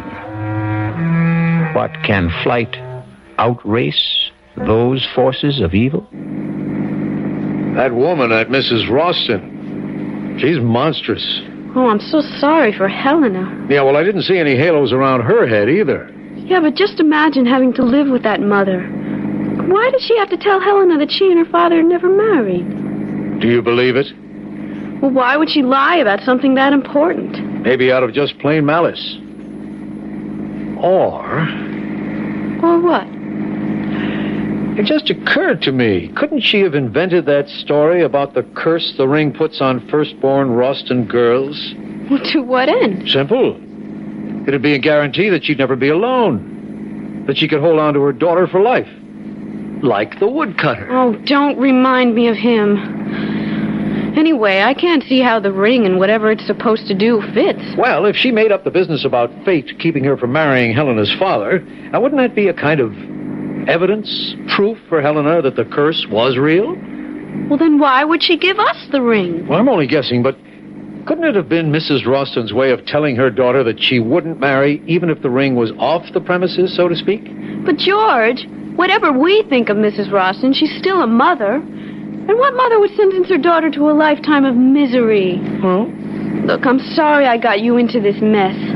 I didn't dream it would be that horrible. Well, you had no way of knowing. Well, looking back, I should have. Helena, always so strange, so withdrawn, and so mysterious about herself, her home, and her mother. It should have been a warning. Honey, let's find a happier subject. Such as? Well, let's see. Okay, it's not original, but it'll do. For instance, if and when we have our first baby, would you want a boy or a girl? Oh, don't be corny. Why not? Corn is fine as long as it's... George! George, isn't there someone in the road? Where? Well, look, straight ahead. Oh, yeah, that's a woman. Well, we're not stopping for man or beast or any mixture of the two. There, that should get her off the road. Because if it doesn't, then she may be another bit of PSP and we can drive right through her. Darling, slow down. She's waving at us. George, slow down! No way. If that's a living body and it wants to stay that way, she'll get off the road. Oh, please. She isn't moving from the middle of the road. Damn her teeth, whoever she is. George, you're going to hit her. Laurie, all right? Yeah, I think so. That stupid woman. It's Helena. Yeah. Well, just wave goodbye and we'll get going. Laurie, please, I must speak to you. Tell her you'll phone her on Halloween. Hey, wait, Laurie, don't lower the window. Well, she's in trouble. Better her than you. There can't be any danger in finding out what she wants. Haven't you been through enough? Helena, we're in a hurry. Telephone Laurie tomorrow. No, don't go, please. Let me explain. George, I don't have the heart to... Are you sure that's Helena? Well, of course. Her face, it looks so strange. Well, what's strange about her face? Look at her eyes. They're washed out. They're sunken as if she's taken some kind of drug. That's probably because she's been crying. I'm lowering the window. And you're also raising my temper. Well, what do you want me to do? Just wave goodbye and we'll get going. Oh, she's gone to the front of the car now, George. Oh, she does look dreadful. Why not? She is dreadful. I've got to find out what she wants. Just 1 minute. Let me talk to her for just only 1 minute. Okay. 60 seconds. But don't lower the window more than an inch. Helena? Helena, over here. Now, what is it? Oh, thank you, Laurie. If you only knew how miserable I am about what happened today. It was all my fault. You don't have to apologize. It wasn't anybody's fault. Mother had only the best intentions in giving you the ring. Sure she did. Nothing like unloading something on a couple of strangers that isn't yours to give away. But the ring does belong to her mother. Only to be given to her child, which excludes you. Well, that's true, but you see, after me, there won't be any Rostons. But you will marry, Helena. Just wait and see. I doubt it. And even if I did, my children won't be Rostons. Helena, this has been the weirdest day in my life. Frankly, the sooner we get away from here, the better off we'll feel. Just one more thing. Prove to me that you are still my friend, and please, take the ring. No, Helena. Thank you, but I couldn't. Absolutely not. Helena, why don't you just throw that ring away somewhere? I can't. I'm not allowed to. It has to be given to a Roston or to the person closest and dearest to me. But how could you expect me to take it? Every time I'd look at it, I would remember that terrible scene in the woods. I swear, the ring has nothing to do with what happened out there. It never has before. This is the first time. And it'll be the last for us. Okay, Helena, stand away from the car. I'm backing up. Laurie, if you don't take the ring, I'll die. I know I'll die. You won't die, Helena. Why should you? Because it will mean that I've lost my only friend and that I'll have no one to turn to, and I'll be stuck here in this prison with my mother. And she'll never let me go. Never. So long, Helena. If I return to the house with the ring, my mother will do something terrible. If you don't take the ring, I'll throw myself in front of the car. I don't care anymore. I don't care. Helena, give me the ring. Oh, you mean you will take it? Oh, Laurie, you've made me so happy. I'm indebted to you forever.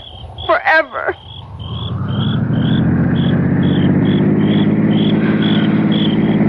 You're angry with me, George, aren't you? No. I'll probably never see her again. And if it meant that much to her... What probably meant even more to her was that she could twist and bend you in any way she wanted. Well, in a way, it was her last hope of getting out of that house. That's why I finally took the ring. Actually, what harm could it do? I don't know, Laurie, except that anything connected with the Rostons seems dangerous. That's because the Rostons are difficult to understand or explain. Well, that may be. But while we might never get to the bottom of that axe job in the woods, there must be a key somewhere to the Rostons. After all, they're not ghosts or optical illusions. They're people, living, breathing humans. Still, for all we know about them, they're just as haunted as that phantom woodcutter and his crazy daughter. Let's stop talking about them. I will, if you do me an important favor. If I can. You can. Throw that ring away. You mean now? Right this second. Open the window and throw it out. But why? Honey, I consider it a special favor to me if you got rid of that ring. Well, I have no intention of keeping it. But I don't want to just throw it away. What do you want to do with it? Give it away. To whom? I haven't thought yet. Try thinking about it right now. You sound as if you're ordering me to do it. Actually, I'm begging you, Laurie, begging you to get rid of the damn ring. I said I would. But when? When I find someone to give it to. Someone who would appreciate it. It just doesn't make sense to just throw away something that's probably valuable for just anyone to find or to have it crushed under a car. Say, I know what I could do with it. Drop it, Laurie. It's only going to get us into an argument. No, I'm serious, honestly. I just thought of where this ring could do the most good. Fine, you do what you want with it, but let's not talk about it. Oh, you'll agree? I bet you will. Oh, honey, do you realize that since we've known each other, we've never had so many disagreements? But I'm not disagreeing with you. Good, then let's change the subject. Or better still, let's let everything take a rest. If that's what you want, fine.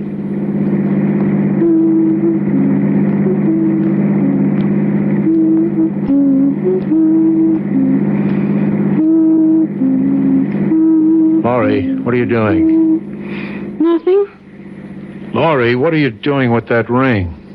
Nothing, I said. Besides, you don't want to talk about it. Why are you wearing it? I was playing with it. I just wanted to see if it fit. Will you please take it off? What What are you getting so excited about? That ring. If you can't throw it away, at least put it away. You're getting awfully bossy, George. You're doing it only to get a rise out of me. You can forget about it. Because I'm going to give it to that thrift shop around the corner from where I live. Great idea. Now, please take it off. All right. Anything for some peace. Hey, that's funny. What is? The ring's stuck. I'll get it off. You shouldn't have put it on if it was too small. But it wasn't. In fact, it felt too big. Isn't that strange? I can't even twist it. Get the flashlight out of the glove compartment. Now turn it on and hold your finger under the light. There, can you see it? Your finger doesn't look swollen. No, it isn't swollen. But the ring won't budge. George, do you hear something? Hear what? That voice. The singing. Don't you hear it? No, I don't. Wait. Yes, I do. It's that song. Where's it coming from? I don't know. It seems to be surrounding us. I'll turn the bright lights on. You keep trying to get that ring off. I am trying, but it's as if it's cemented to my finger. And that singing. It's the same as the girls in the forest. Get rid of the flash and give me your hand. What for? Maybe I can get it off. Well, you can't. You're driving. There's no traffic, Laurie. I can manage the wheel with one hand. Why don't we wait till we get to a gas station? Then I can get it off with a little soap. Come on, give me your hand. All right. No, wait. I can't. Why not? Oh, I just can't, George. Laurie, you're about to drive me out of my head. Why can't you give me your hand? Because I remembered something. What, for heaven's sake? What, Laurie? Well, what Helena said back there. When she wanted me to take the ring. She said a lot of hysterical things. That if she couldn't give the ring to a Rostin, it would have to be to a person nearest and dearest to her. Oh, Helena's all whacked up. Now give me your hand, Laurie. But what if it's true? Oh, that voice, that terrible voice. Why doesn't it stop? Laurie, please give me your hand. No. Because if you can get it off, then you'll be stuck with it. Who cares? I don't want anything to happen to you. Not for anything. George, look straight ahead. Oh, it's them, the two of them, the old man and the girl. He's got an axe. I'm stopping the car. No, don't. Go around them. Through them. Run them down. Kill them. Do anything, The brakes George. aren't working. George, we're practically on top of them. Laurie, for the last time, give me your hand. The ring can't harm her.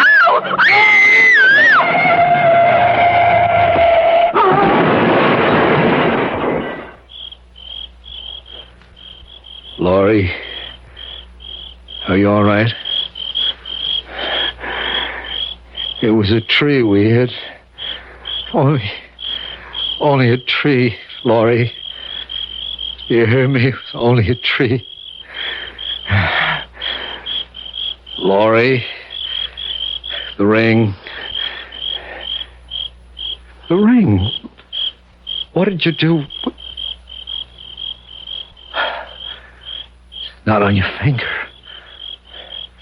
Your finger. Good Lord.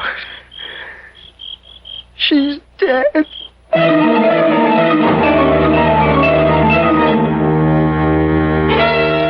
So you gave Laurie the ring, Helena. Yes, Mother, as you told me to. Now give me the box, and you'll see if the ring has worked wonders once more. Here is the box. The one with the roses. Open it. Yes, Mother. But the music. Why isn't the music playing? It's a good sign that it's not playing. It's the sign that the ring has done its work. Your friend Laurie will not marry ever. Not ever. But the ring, Mother. Where is the ring? You'll find it in the woods. In the clearing.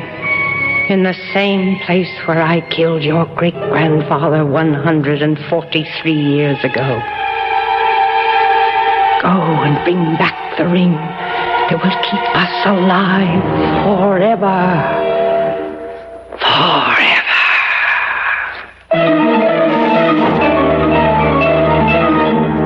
Forever, you ghosts, forever you sing.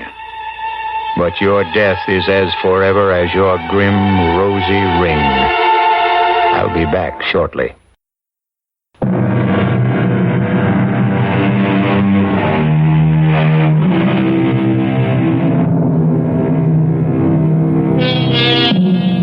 Let us end our tale of a ring of roses. For as we also know, roses are red, roses are blue. But the rose of death is meant for who?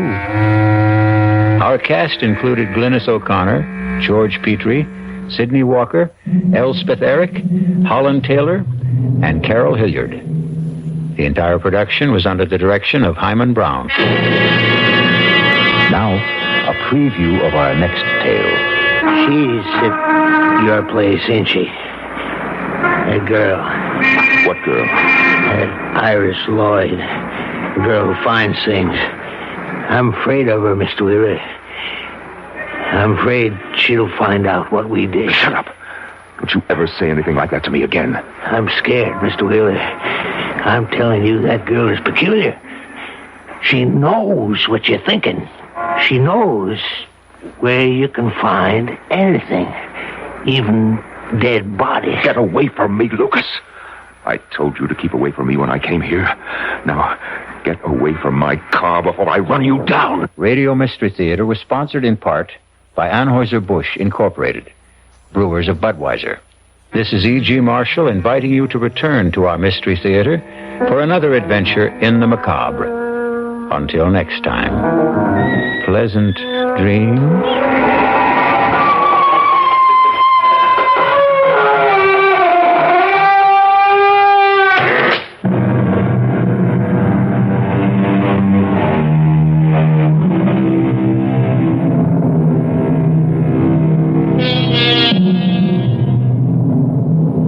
.6 in Chicago, the WBBM News Time, 11:24.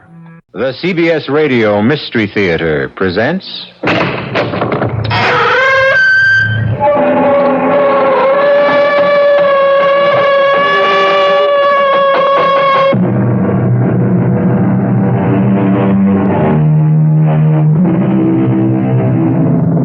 Come in. Welcome. I'm E.G. Marshall. For most of us, is there any more alluring form of minor masochism than the good old-fashioned ghost story? The icy fingers running shivering shocks up and down the spine, playing that fascinating dichotomy of, this might have been me, but, oh, thank the Lord it wasn't. So this ghost story begins with Joel and Jane Trent, early 20s, married 8 months, starting out in life with a future unlimited, except the present unfortunate necessity of counting every penny to make life work and to live in some dignity and comfort. And then, the fabulous break, or what seemed the fabulous break, that marvelous ad in the classified section of the Sunday Chronicle. Joel, I found us a home. Are you listening? All ears. Eminently desirable, 2 bedrooms and bath for the right couple. Fully furnished, sublet for at least 2 years. Please, not before 10 a.m. Sunday, HSM Apollyon, 27 Southwest 62nd Street. So? So what? That's right off Central Park. It'd cost a fortune. I saved the best for the last. Rent, $200 a month. 1 month security. There's got to be something wrong with it. Why? It's too cheap. Well, does that mean we can't look at it? No, we'll be there on the dot, fighting the line. What have we got to lose? What indeed? And don't be afraid of a crowd. Yours is the only paper this ad will appear in, because it's you I want. One advantage of being a rather special printer's devil.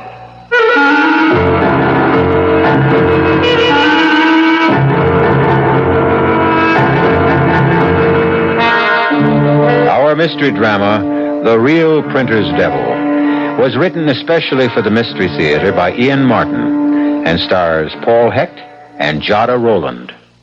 It is sponsored in part by Sign-Off, the sinus medicines, and new sugar-free Diet 7-Up. I'll be back shortly with Act One.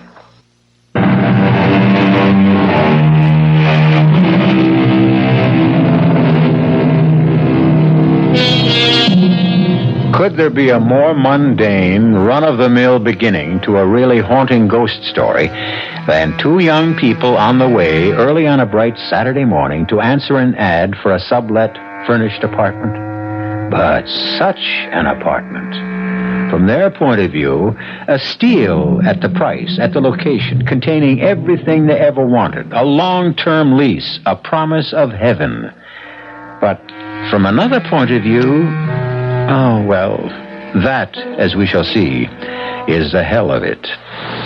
The rooms will be small. So, how big are we? It'll be crawling with cockroaches. My best friend's uncle's cousin is an exterminator. It did say 2 bedrooms, didn't it? That's what it said. The second one is probably just a walk-in closet. So, I'll build a fresh air duct to it. A crib doesn't take all that much floor space. Oh, hold it. What's the matter? The baby didn't... No, the baby didn't do anything. It's me. Oh, the way my tummy's revolving, it's lucky there aren't 3 of us here already instead of 2. I'm scared. Of what? Look, 62nd Street. This is the corner. Supposing it really smells. Supposing the price was a misprint. Supposing the John's out in the hall. Suppose someone got there first and took it. No way, no way. It isn't even 10 a.m. yet. Oh, never mind. Let's get going. What was the number? 15? 17? 27. There it is, on the other side of the street. Oh, it's an attractive building. Yeah. Hey, there's a nice little garden around the main door. And it looks so well kept up. Oh, Joel, it just seems too good to be true. Well, come on. Let's find his bell. Ah, here it is. HSM Apollyon. That's our fairy godfather. Don't call him that. I don't care how gay he is. The apartment's all I care about. Press the bell. Okay. Be ready when he buzzes down. Yeah. Oh, why doesn't he answer? Maybe he's in that John down the hall. Oh, you... Enter, my love. Oh, I love the carpet. Bittersweet. I hope nothing I said hurt his feelings. Well, the elevator's waiting. Let's get it over with before I faint. I have a few butterflies myself. Got the floor number? Yeah. And we are off. Everything's so clean and efficient. Well taken care of. You sure it wasn't East 62nd? No, look, here, 27 West. I hope it's not too high up. What floor is it? Oh, forget it, darling. That's for later. Well, here we are. Aha! I thought I heard the lift. My Anglican background, or I should say English. Elevator, I meant, of course. Are you here to see the flat? Apartment, I mean, naturally. Yeah, we are. I'm Joel Trent. This is my wife, Jane. HSM Apollyon here, and won't you come in? You know, everyone always thinks I must be retired Navy or something. HMS, you know. His Majesty's ship, whatever. Only it isn't. It's HSM. Stands for something quite different, I assure you. And besides, I'm not one for water at all. Can't abide it. Well, this is the vestibule, or the foyer, or perhaps the hall, you'd call it. As you can see, it's very much like any other of its kind. Oh, not at all, Mr. Apollyon. It's absolutely fabulous. Oh, well, not exactly, but how nice of you to say so. One does do quite a bit of traveling, and some of the things you see, particularly those from the East, are quite, well, I won't say fabulous, unique, perhaps. Now, that Chris, for example, would you believe that it has both perfume and poison forged into the steel of its blade? And the sorcerer's cane, well, that's real hair, you know, at the handle. Now, which would you like to do first? A cup of tea and get acquainted and then do the flat, or the other way around? Oh, if you don't mind, I'm just dying to see the apartment. I mean, the flat. Then off we go. Oh, no. By the by, before we do start, only because once before I did have quite a disappointment after showing a rather peculiar individual the apartment some 19 years ago. This man went all the way through the apartment. He was some sort of a minister, as I remember. And after deciding to take it, he changed his mind when he learned the number of the flat. You did notice it, didn't you? Joel knows it. I don't. What is it, Joel? That's apartment D. On the 13th floor. Oh. Well, that's just a silly superstition, isn't it? Isn't it? Yes. Well, now, shall we have a look about?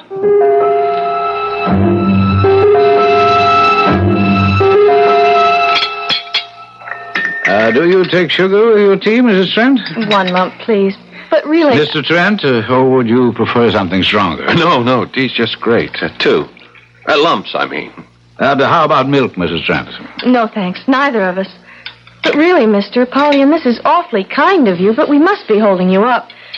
I'm sure there'll be loads of other people in answer to your ad. Well, they're not here yet, so we can enjoy our tea, eh? Besides, my dear, I have a sneaking suspicion that... your cup, Mr. Trent. That not so many people are going to turn up in answer to the ad. For a dream apartment like this, I can't believe that. I was surprised there wasn't a line a mile long. Well, how nice both of you are. You know, I've really taken quite a fancy to you. That's very sweet of you. Yeah, thanks a lot. It's so difficult today to find young people with all the good old-fashioned virtues. What am I saying? It's been very difficult for generations. So for my purpose, you're quite ideal. I don't quite understand. Oh, I thought I'd made myself quite clear. You're just the people I want in my apartment. That is, of course, if you're interested. And if there's anything I can do to make it more attractive to you. Attractive? Well, the whole place is just a dream. It's the sort of place Joel and I made up dreams about living in after saving everything we could make for the next 10 or 20 years.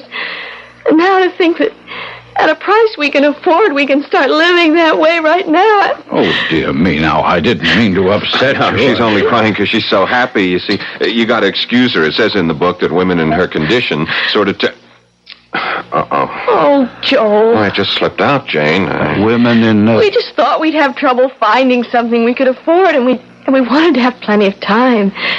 And Aunt Gertrude's place in Mount Vernon just doesn't have room for all of us now, let alone... Why, you're going to have a baby. Well, now, isn't that nice? My congratulations. It's a sort of a bonus in a way.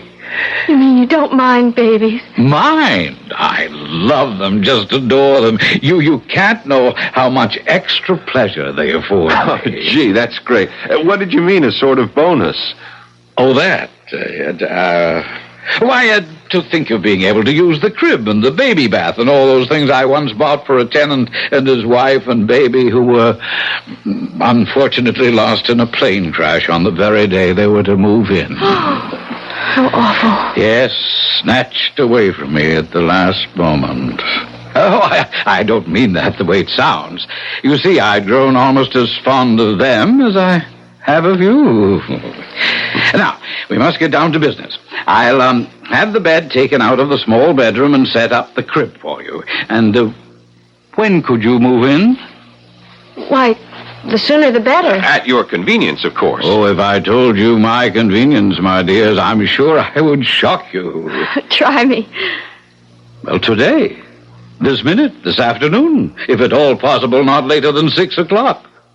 You shocked me. I know the ad said immediate occupancy, but I wasn't quite expecting let me explain. I had a tenant, you see, a most interesting man, a sort of a Billy Sunday, you might say. Fascinating challenge. Challenge? Oh, well, I shouldn't admit it, but I feel I know you both so well, even after the short acquaintance.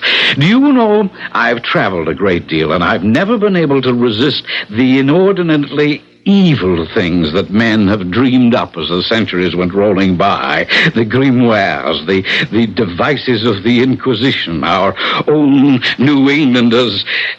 Well, I bought all sorts of quite horrible things. Pictures, instruments, statues, charms, and so forth. I keep 'em all hidden away in that big closet at the end of the hall. Oh, that's the only thing that's off limits, by the way. I keep it locked. Oh, that would be perfectly all right. There's plenty of other closet space. And you wouldn't be interested in this awful stuff anyway. As I said, this man was a minister, so I thought I'd really give him a start. So, I replaced everything and hung up all this perfectly awful stuff. Oh, quite bone-chilling and terribly evil. But why? Well, I wanted to see his reaction, so I thought I'd scare him off. And naturally, you did. Good gracious, no, he loved it. Couldn't wait to move in. But someone greater than us solved the problem. Unfortunately, he was taken from us with a heart attack. Oh, the poor man. Yes, actually, he never realized how fortunate he was. But I didn't mean to depress you. Let's get back to all the fun and practical things. Now, I have some urgent business in the Near East, and I've booked an overnight plane for tonight. If I could possibly make that. Joel, there's no reason why not, is there? You have the money. Yeah. And we'd have the time to run up to Mount Vernon and back and get enough clothes to settle in. Then we could bring the rest later. Well, I guess it might be arranged. By the way, what business are you in, Mr. Apollyon? Oh, that's a little difficult to explain. Rather like the import and export business. Oh, you deal in objet d'art. In a sense, yes, but perhaps a better word would be subjects. But to get back to our business, if you have the rent and the security with you, we'll exchange them for the keys and sign the leases, give you a thorough briefing on the entire apartment, and then I can be off just as soon as you return. Well, Mr. Joel... Oh, forgive me, but at my age, I think I can take the liberty to use your first name. I'm a rich old man with no children, and money is no object to me. Now, if the rent is too high... $200 a month for a two-bedroom apartment furnished like a palace? Why, it's... Hush, hush, hush, hush, hush, hush. Now, it's all I want from the right people. Besides, there is one little catch to the whole thing. Oh, dear, I hope it won't prove too much of a problem. Catch? Yes, I'm afraid so. Are you by any chance afraid of cats, Jane? Cats? No, I love them. So does Joel.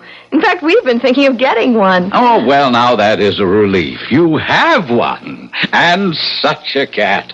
Pure Abyssinian and the delight of my life. He's the only reason I must always find just the right tenants. Can we meet him? He might not like it. Oh, have no fear about that. Smokey, that's his name. Smokey, he loves everyone. Well, where is he? I'm dying to see him. At the moment, he's at Le Chasseron, being attended with loving care by Pierre and Christophe, so he will look his very best for his new conquests. Conquests? You, my dear. Oh, I promise you he will win your heart and soul when you meet him on your return.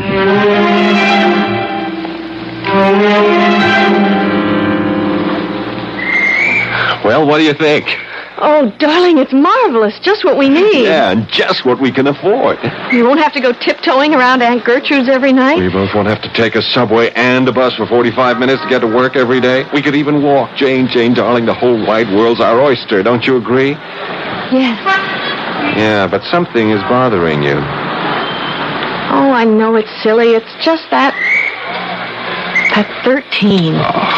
Why couldn't it have been 12 or 14 or any other number? Now, you're not going to let something silly like that bother you. You know how superstitious I am. I just have such a funny feeling. Maybe it's the number made it so cheap. Maybe we ought to be grateful. I sure hope we're going to be. I guess we're in it now. Jane, you and me just made the damnedest deal in the world.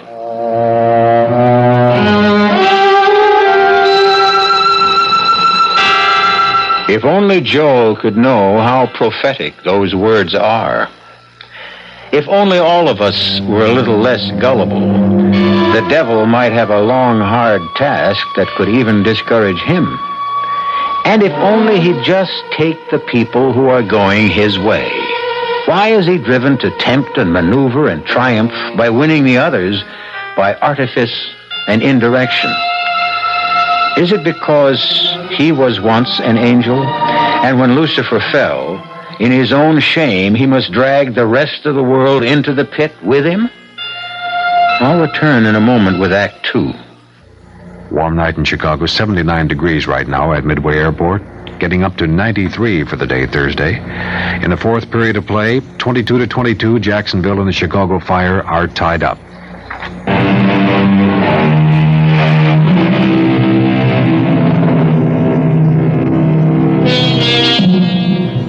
Rocking in her chair, the bright hook flashing as she crocheted away at another rug, Aunt Gertrude found it hard to share completely in Joel and Jane's bubbling enthusiasm.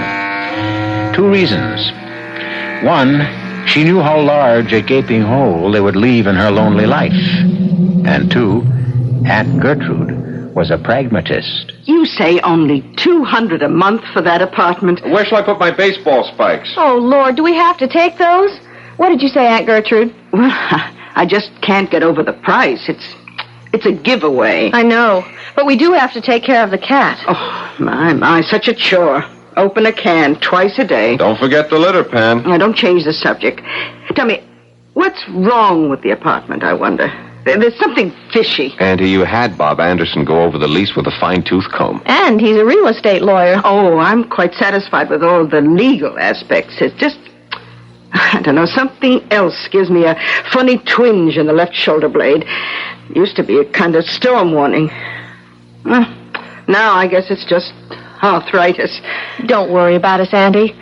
And please don't have any doubts. Why, have you been having some... For the love of Mike, would you 2 Cassandras? Would you lay off? Here we have the break of a century. Oh, you're quite right, Joel. I guess I'm getting so old that the milk of human kindness is beginning to sour. Now, I feel just like both of you. It's just too good to be true. And to be practical, it does solve all our problems. There really isn't room for the 3 of us in this tiny apartment of mine, and when the baby comes... Like the clowns climbing into the midget car. Yeah, well, I'm going to miss not being part of bringing up that baby, though. Oh, you'll have plenty of chance. I'm going to leave that bed in Baby's room as well as the crib. Besides, there's a huge couch in the living room. There's the cab. Oh, brother, are we all packed? Yes. Well, I guess this is it. I'll take the heavy suitcase out first. Oh, it's going to seem strange with only 1 instead of 3. At least we're not changing numbers. Oh, the cat makes 3. He's pretty special. He's an Abyssinian. Oh, what's that? Oh, they're gorgeous. Looks like a Siamese with blue eyes and a lovely gray coat, like the gray in Chinchilla, only shorter. His name is Smokey. Come on, Janie. Rustle the bustle. Our chariot's waiting. Oh, wait a minute. I need the phone number. Jane, take a couple of the shopping bags out, will you, honey, while I write it down for Andy? Sure. Only how did you get the number? I forgot all about it. I took it off the bedroom phone. Let me see. 313 1313. Oh, my, that's a terrible number, especially after apartment 13D. Janie doesn't know it yet. I want to break it to her slowly. You superstitious people. Oh, I got a twinge in my shoulder blade now like I was bit by a horse. Who was bit by a horse? No one, dear. Come on, grab the rest of this gear before our impatient hacky runs out on us. Come on, be right out. Oh, Jane, I'm going to miss you. Oh, me too. So will Joel. What the heck? It's not the last time we'll be seeing each other. Don't forget we're having dinner Thursday night at the New Dig. Oh, that reminds me. Just in case I forget the address, can I have your copy of the newspaper? Yeah, well, no, I left it downtown. Oh. Don't worry, I picked you up a fresh copy. The ad is on page 37, column 5, first one in furnished apartments. Now, look, this really is goodbye. Let's go. I'll worry about you. Promise me to call as soon as you're settled. Okay. Oh, it might be almost midnight. Come on. Now, that's the last call. It sounds like the trump of doom. Oh, right. Goodbye, Goodbye, Anka. We'll call you. Don't worry. All right, dear. Oh, I better get that address written down before I forget. Now, let's see. Page 37, column 5. Oh, furnished apartments. Here we are. Oh, very strange. The ad isn't in this paper. There's no ad at all.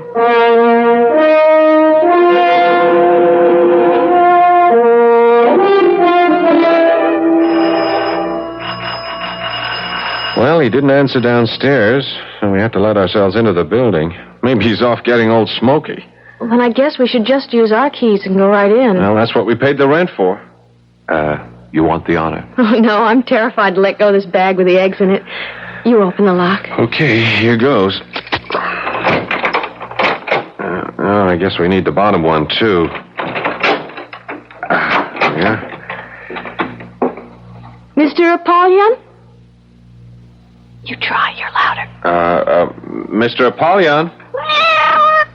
Oh, look. It must be Smokey. Hey, Smokey boy. Oh, isn't he cute? Rubbing himself against your leg, just as if he'd known you all your life. But where's Apollyon? Hey, you don't suppose that he's... Look at Smokey. He's backing off as if he was inviting you to come in. Look, leave the rest of the gear here. You dump that stuff in the kitchen while I look through the rest of the house.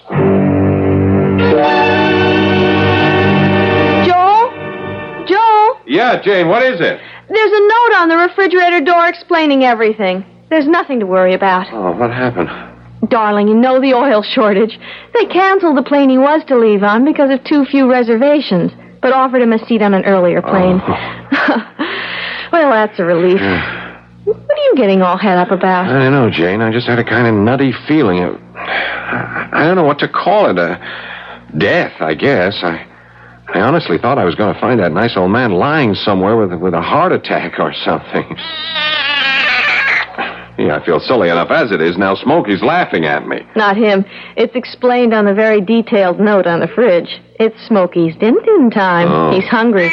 Look what he gets. Ugh, looks like raw flesh. Well, whatever it is, you can see he loves it. That cat is losing its attraction for me. Oh, don't be a goon. Look how crazy you are for steak tartare. Well, that's different. You give him some mouthwash after he's through. Where are you going? I'm going to bring the rest of our stuff in. Great, just dump it in the bedroom. I'll sort it out later. Oh,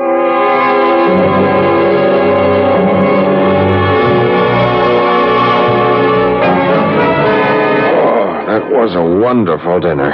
Oh, ought to be. Took long enough. What time is it? Gee, I don't believe it. It's just midnight. Oh, it's been a long, glorious, wonderful, relaxing... What's that? I don't know. Joel, that was a shot. No, don't be silly. She walked out on him and shut the door. She? Or he, someone. Didn't old HSM give us a rundown on our neighbors? Let's see. According to the bulletin he left on the fridge door, upstairs, no problem. A very ancient hermit who winters in Florida and seems to estivate in summer? What's that mean? Advantages of a classical education. If you sleep through the winter, you hibernate. If you sleep through the summer, you estivate, from the Latin estivare. And I thought the Greeks always had a word for it. I'm pulling your leg. I haven't the faintest idea what it is. What's the poop on our other cliff dwellers? Let's see. A, across the hall is a widow who just left on a round-the-world cruise. B, next door is a couple of swingers who never seem to be home at the same time. Yeah. And next door are two young kids he thinks we'll like, who go to the movies and theater a lot. Okay, I'll blame the noise we heard on the swingers. Let's hope that's their last contribution for tonight. Well, we're forgetting the dishes tonight. Oh, good. We're going to bed and pull the covers over our heads. It mightn't be a bad idea. Okay, let's go. Well, what are we standing here for? You're not just standing. I have my arms around you, and I'm loving you, and I'm wondering if maybe I was just the most trusting, gullible dum-dum in the world, and maybe you should fetch me a smart karate chop to the left temple. What are you talking about, my darling idiot? I'm just wishing your darling idiot hadn't taken all our dough and paid it out in cash for security and the first month's rent. How's the bed? Like floating on air. Then look a little happier. I'm just remembering I forgot to call Aunt Gertrude. Well, you can't call her now. It's after 1 o'clock. Hey, where are my pajamas? In the old beat-up case on top. Toilet stuff, too. Oh, but before you do that, could you do me a favor? Sure. I forgot my calcium pill. It's with all the vitamins in the kitchen. Okay, I'll be right back. Oh, Lord. Please don't let me have made a terrible mistake. I loved this apartment so at first, but now... Joel? Who's that? No. Please. Oh, Smokey. Oh, what a start you gave me jumping on a bed like that. Oh, you mad at me? Why are you looking at me like that? Did I forget to say goodnight? What is it? You want me to come somewhere? Oh, maybe I should have given you some milk. All right, we'll take care of it. No, the kitchen's that way, not... Where is it you want to go?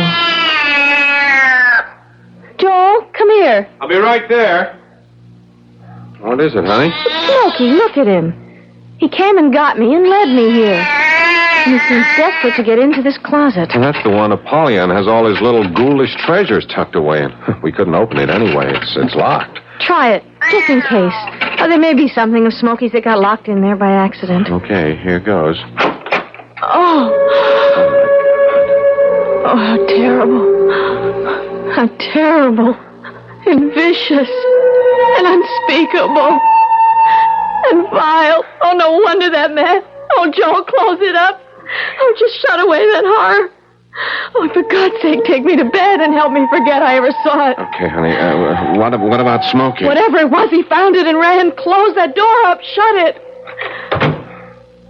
I wish I could think I'll ever be able to shut it out of my mind. No wonder I thought this was all too good to be true.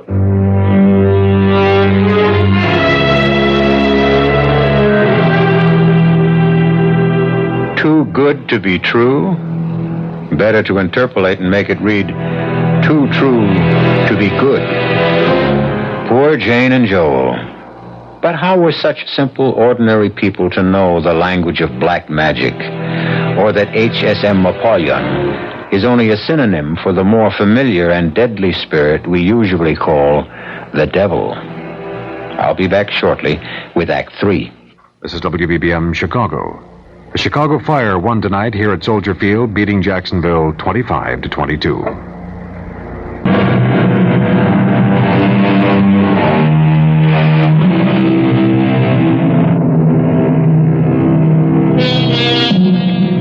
A short and classic definition of tragedy is the downfall of a noble person whose character is flawed by a single weakness which causes him to break a moral law, which leads to his destruction.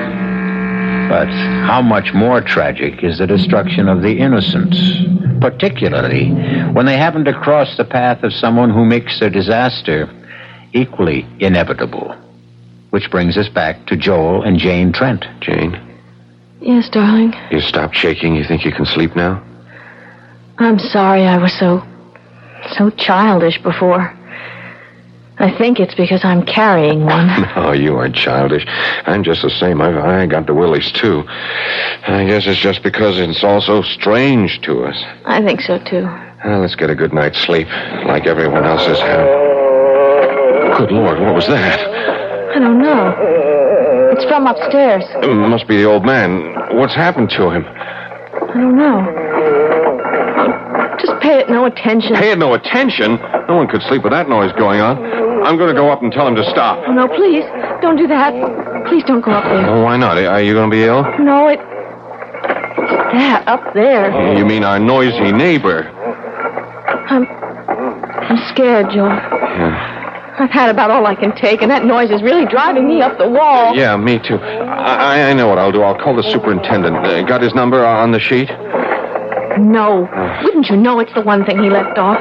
It's just his apartment number, 1A. Oh, yeah. Look, I'll take a run down in the elevator and get him to come back up and see what's going on up there. Will you be all right alone? Yes. No. Oh, Joel, I don't know what's the matter with me. I'm not usually like this. I don't know what's got into me. I do. What? My son and heir. Oh, you male chauvinist. Just because she's carrying a baby doesn't mean a woman has to act like one. I'm sorry. I know, honey. Look, I'll tell you what. I'll just take the elevator up there, and I'll find out what's going on myself. Oh, no, you don't. You don't know what you'd be getting into. Go get the super. His name is Bill Josephs, 1A. All right. Okay. I gotta stop that somehow. Oh, well, here's your protector standing guard by the door. Go on in, Smokey. Keep Mrs. Trent company. I'll be right back.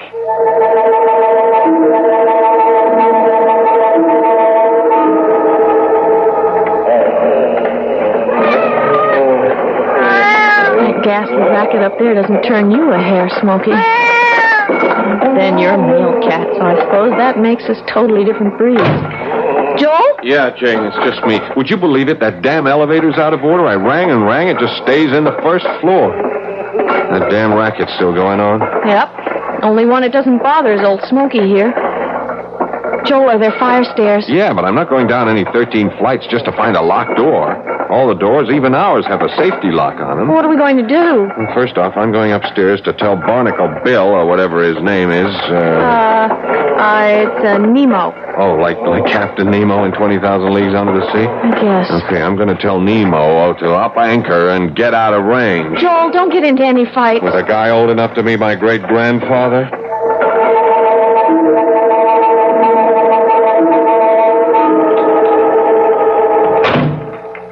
Joel? Yeah, it's okay. It's me, Jane. Half a sec.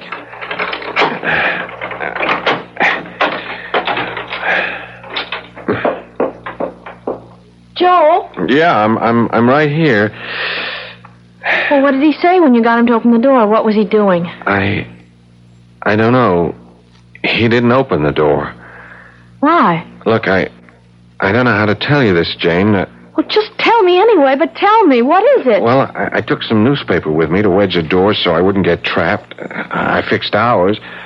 Then when I got to the top of the stairs, it was a different kind of door. Well, what do you mean, different? Well, it was, one of those heavy steel fire doors with a big, heavy strap bars that you slide home. But why would 14 have a different kind of door from ours? Because... Oh, well, look, Jane, darling, maybe I just try to skip the... Well, you better not, or I don't know what might happen to... Well, all right, take it easy. Just hang on, because I'm going to have to give you a real rocker. Let me have it. It's a different kind of door, because there isn't any 14th floor at all, or 15th, or 20. All that's over us is the roof.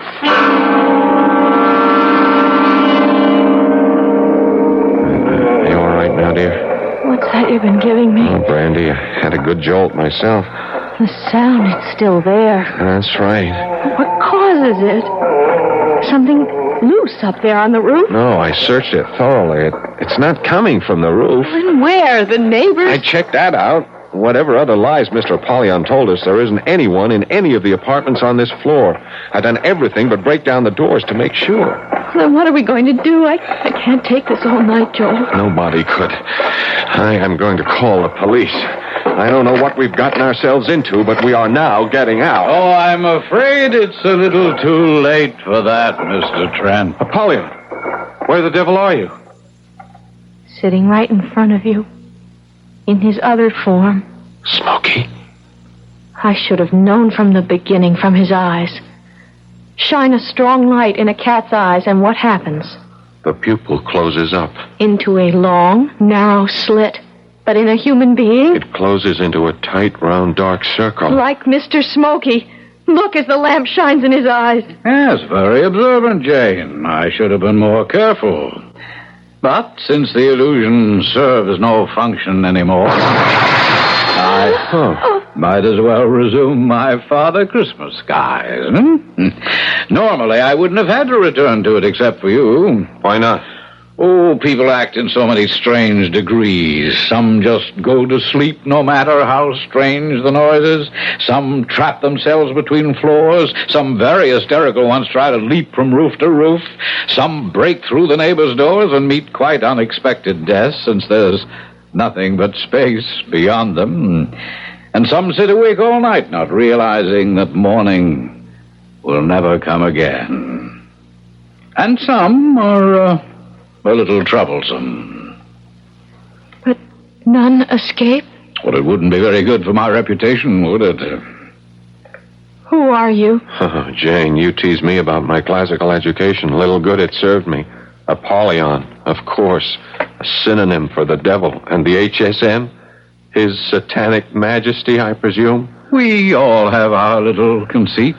Well, this time, maybe we can take that conceit down a peg or two. Not with the phone. It's not connected. As a matter of fact, it doesn't really exist. Huh? Listen. Now what? Well, if you will forgive the devil quoting scripture, or to be more exact, the book of common prayer, as it was in the beginning, is now, and ever shall be. You'd kill us? Oh, my dear, as attractive as they are, I have no interest in your corporeal presences. The soul is all I'm after. Well, you won't get ours without a fight. Oh! There was no pain, my dear.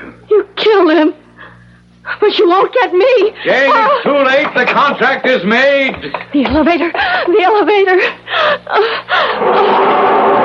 No, don't step in there. The car is...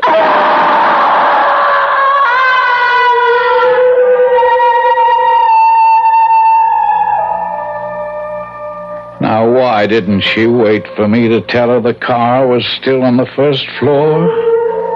Poor, crushed little sparrow.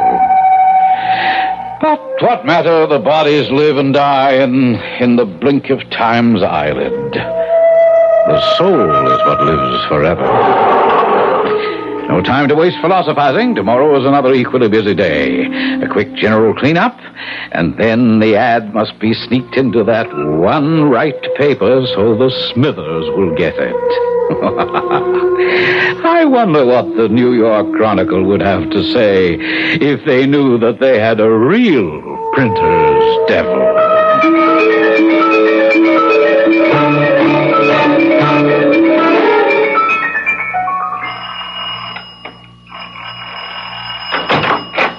Yeah? Oh, look, my name is Gertrude Conway, and my niece and her husband are renting Mr. Apollyon's apartment. Now, I've been trying to call them ever since last night, and I have now not only been informed by the telephone company that there is no such number, but that there could be no such number. Also, Jane, my niece, she promised to call me if I didn't call her, and even if she thought last night was too late, she would have called this morning. You see, she's going to have a baby. Oh, well, then maybe she went to a hospital. In the middle of her second trimester.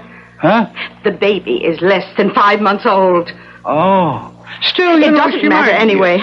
Now, I've checked with all the hospitals, and she has not been admitted. Now, I'm worried something may have happened. I want you, please, to take me up to the apartment with the keys. Oh, what apartment? Mr. H.S.M. Apollyon, who sublet it to them. Lady, we ain't got no Mr. Apollyon on it, or whatever his name is in this building. Oh, certainly you have. This is 27 Southwest 62nd Street, isn't it? Sure, that's right. Oh, very well. It's apartment 13D. 13D? That's right. Well, that solves the whole problem. Oh, good. There ain't no apartment 13D in this building. What? Point of fact, lady, there ain't no 13th floor. You know, like most New York buildings. We go from 12 to 14 and then right up to 30. Are you sure? Look, I've been running this building for 22 years. Oh, my God. I have this terrible feeling there's something awfully wrong. Nothing unusual happened around this building last night or in the neighborhood. No. Quiet as a church, ma'am. Not even a mugging. And believe me, I get all the word when Officer Strauss drops in for his morning coffee. But two healthy young people can't just disappear into thin air.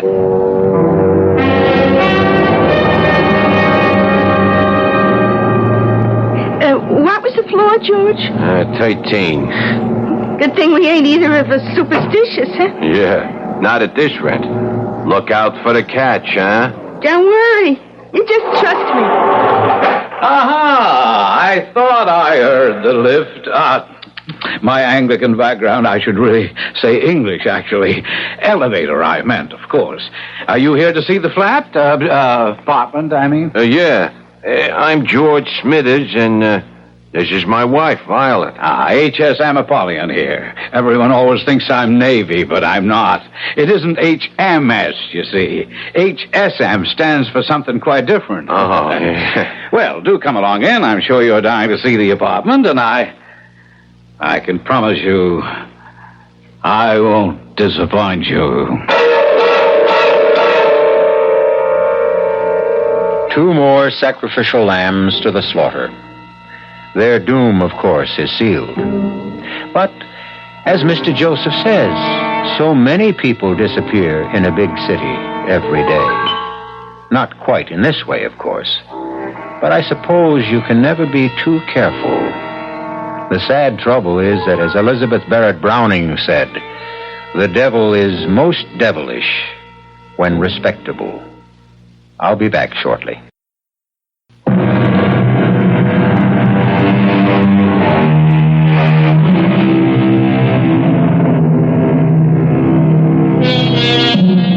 Caveat emptor, the Latin phrase which says, let the buyer beware.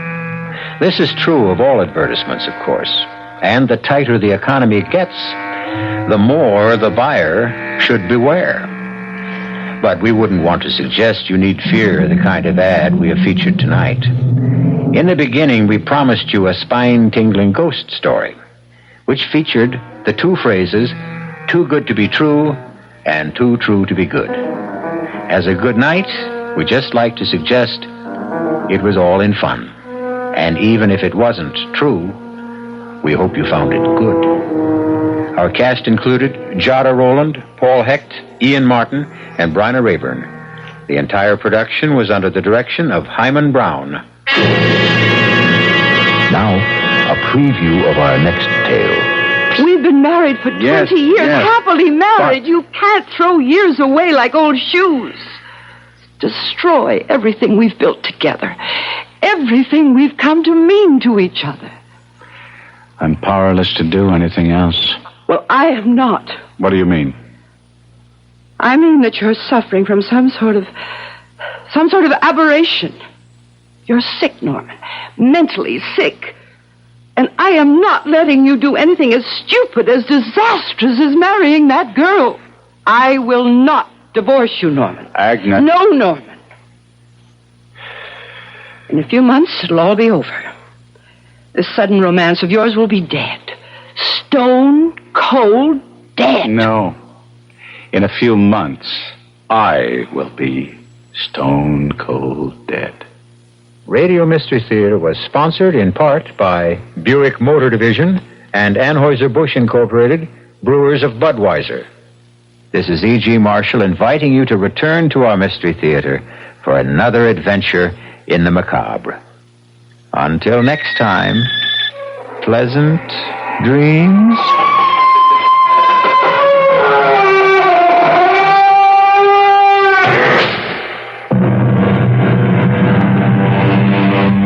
This is WBBM Chicago, News Radio 78. 23 minutes after 11 o'clock is our time. Weather Command says warm tonight. The CBS Radio Mystery Theater presents...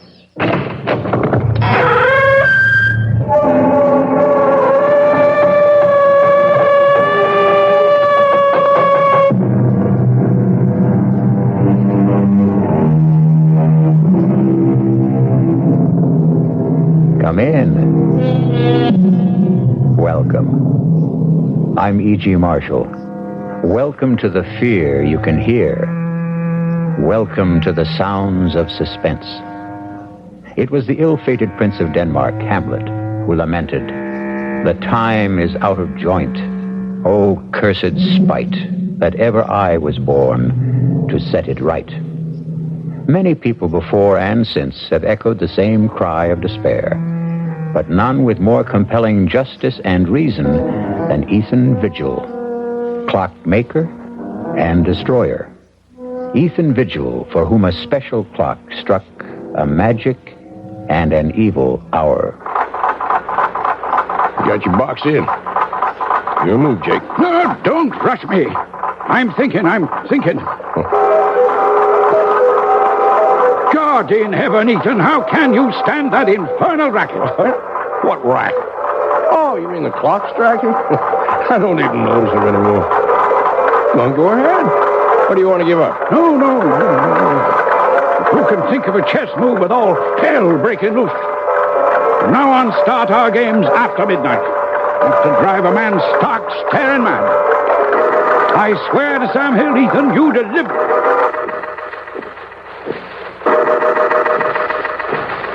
Take Only two living things left in the room at that terrifying moment as time stood still were myself and that damnable machine.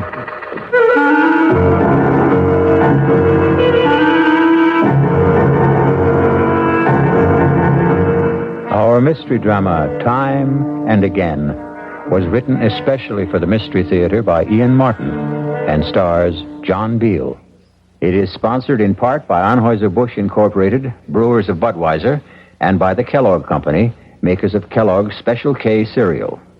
I'll return shortly with Act One.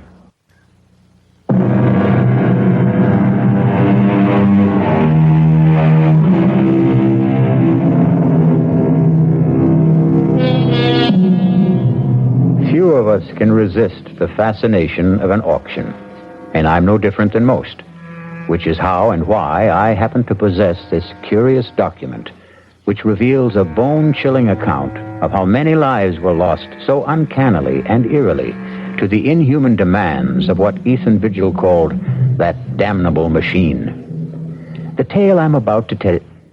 No, wait. If you can manage to decipher his cramped longhand, let Ethan Vigil confess for himself.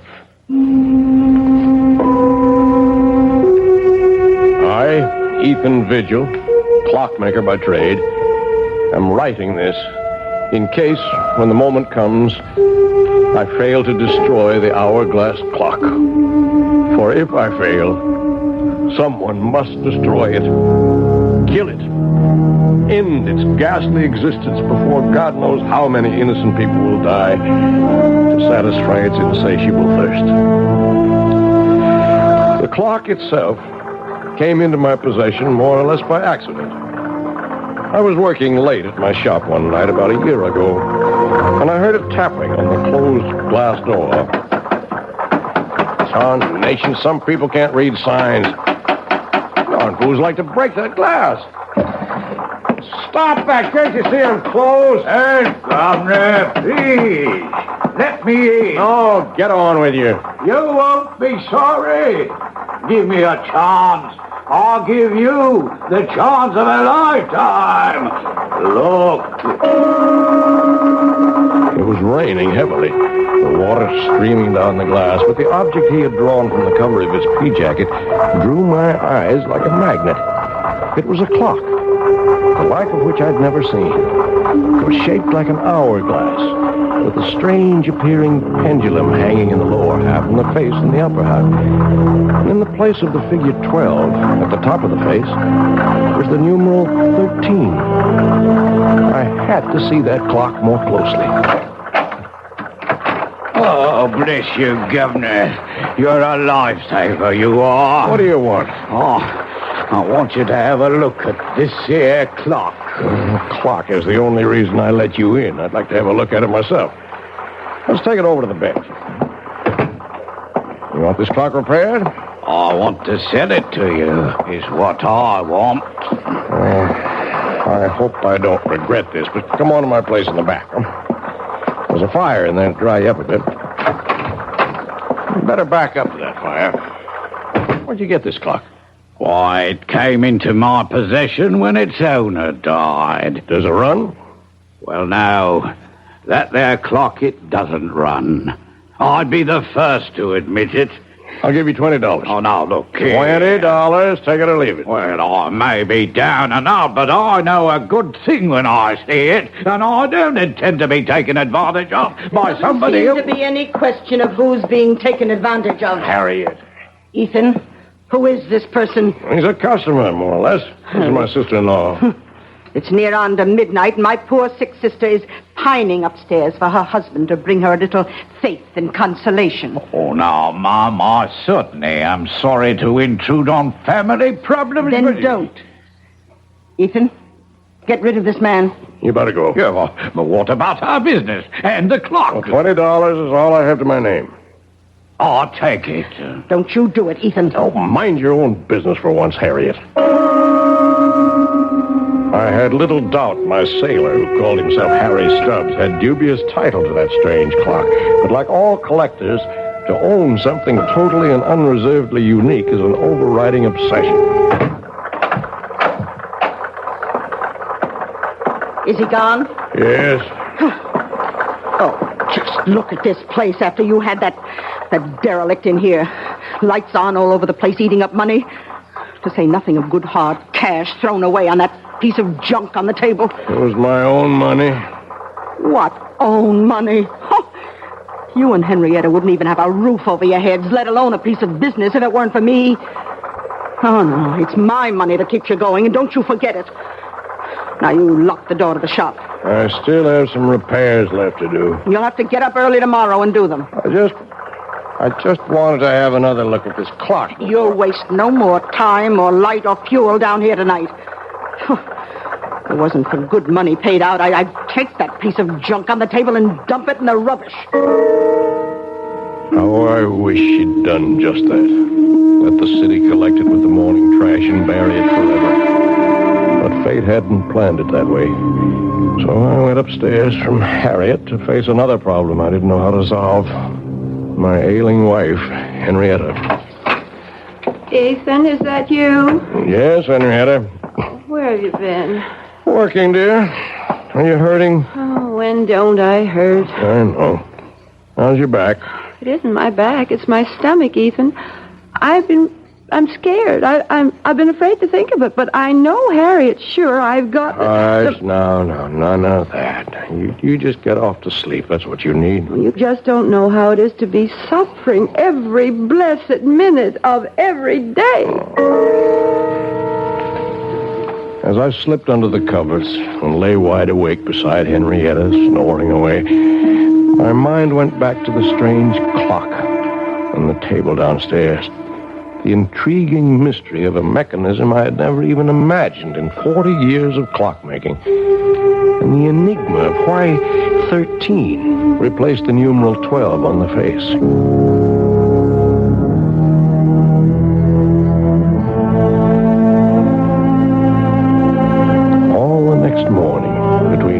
Infrequent customers, I puzzled and poked and tried to reveal the workings of this bizarre clock. But by 1 o'clock in the afternoon, when I was completely stymied, my wife surprised me by coming out to the bench in her bathrobe. Henrietta, what's wrong? I've been calling for someone. Where's Harriet? Oh, she went to market. I'm sorry, I didn't hear you. Oh, I've got those blinding headaches again. Could we send for Dr. Royce? Is that the old clock that Harriet told me you threw away hard-earned money on? It's a very valuable antique, an original. And it was my money. Does it run? No. Then what good is it? It's worth $20 as it is, at least. In working condition, it could be priceless. Oh, can you fix it? Oh, I don't know. Why not? Well, look at it, Henrietta. You ever seen anything like it? First of all, the hourglass shape of the case. What's inside? Well, that's the problem.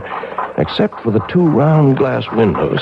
And they're not even glass. I don't know what they are. What window? Well, the one for the clock face in the upper cup, if you want to call it that, and the one in the lower inverted cup, where you can see what looks like a pendulum. Oh, can't you shake it and get that to swing? That doesn't seem to be the way it's activated. It's quite stationary.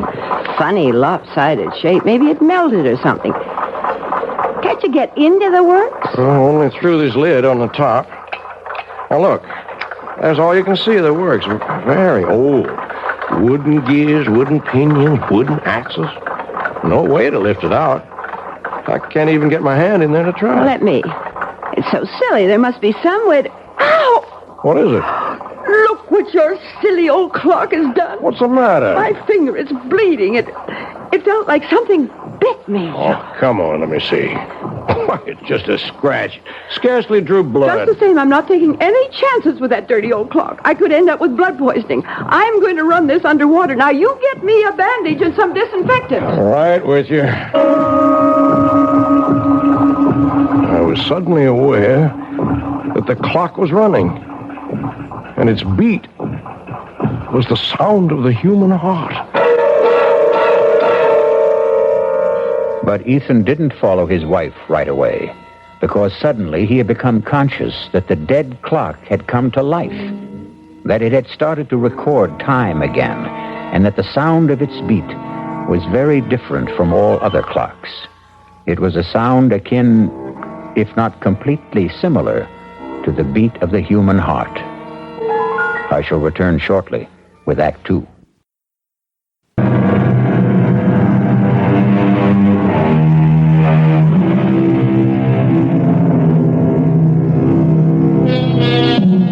Whatever his wife had accidentally touched, the clock had begun to run and remained running steadily, without any sign of stopping. Ethan checked that Henrietta's wound was little more than a surface scratch, and returned to observe... but let him tell his own story for himself, as he wrote it in his confession.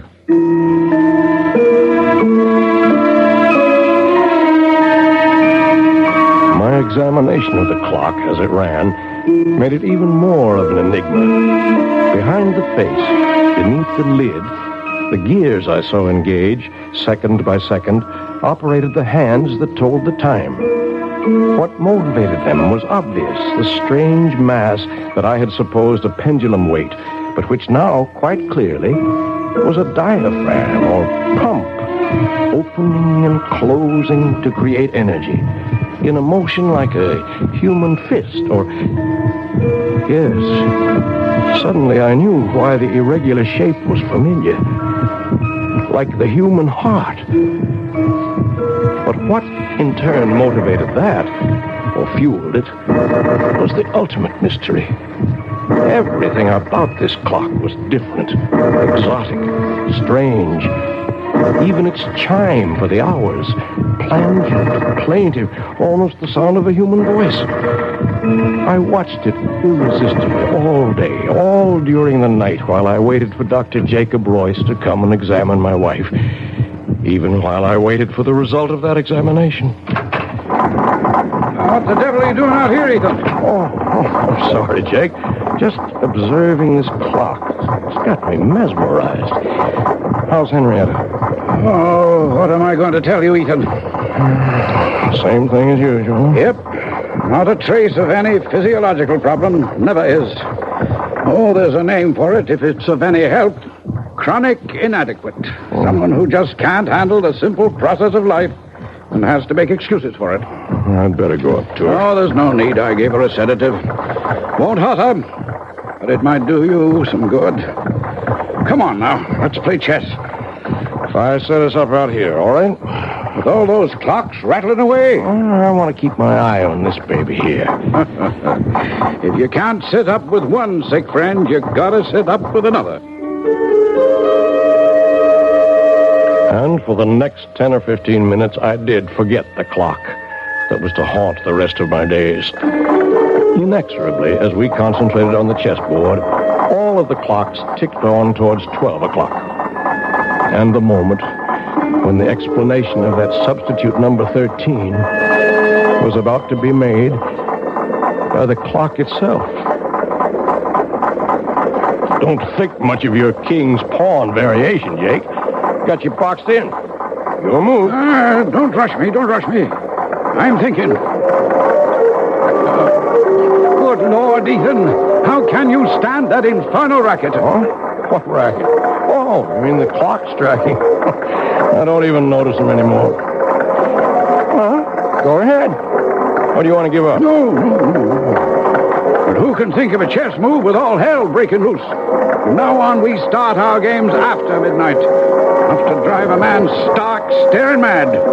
I swear to Sam Hill, Ethan, you deliver.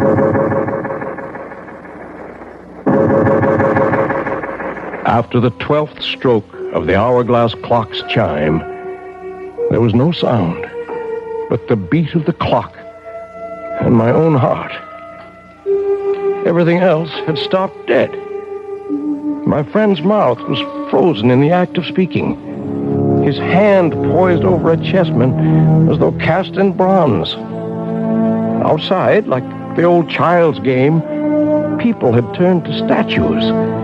A car backing into a parking space was stopped in its tracks. The very raindrops hung motionless in the air like a spangled curtain. For everyone else in the world, save only me and that damnable clock, time was standing still.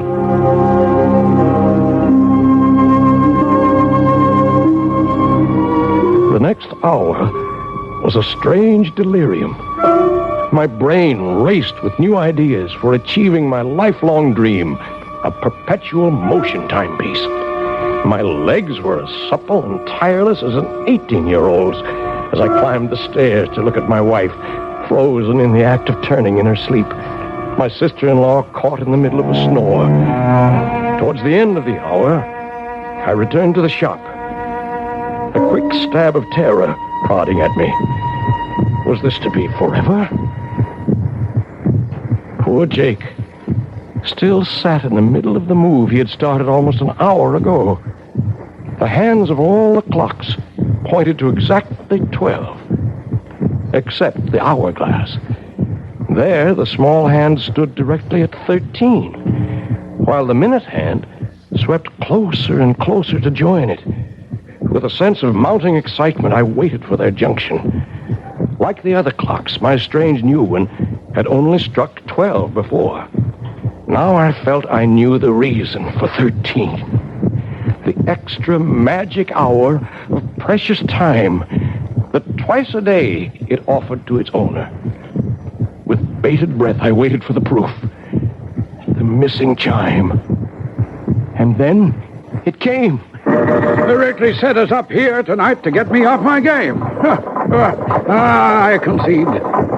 Don't you want some more time to think it over? Oh, it wouldn't matter if you gave me an hour to consider it. Tonight I'm too bushed to think. It's just 1 minute after 12. We've only been at the game 10 minutes or so, and I feel as if I've been here for 70. Is it really only 10 minutes? You're the clockmaker, Ethan.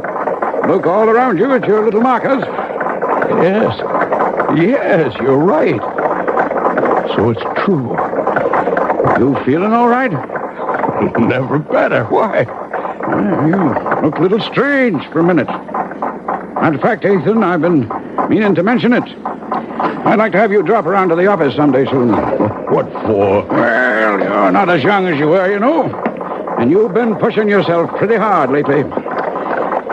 Want to make a date now? No, I'll call you. No, don't forget. Yeah. Now, there's something I wish all my patients were as healthy as. Yeah, 20 years since I started that old avocado tree in the window. And like Topsy, it just grew. Don't you believe it? Oh, it took a lot of tender, loving care. Watered just right, pinching it back, bringing it along to grow up right. Just like the child. I love that old tree. Well, Ethan, man's got to have something to love. Yeah, I reckon. Oh, you don't think there's anything really wrong with Henny, do you? No, I don't. Just another of her eternal spells. Well, night, old friend. Rain stop. Good night, Jake.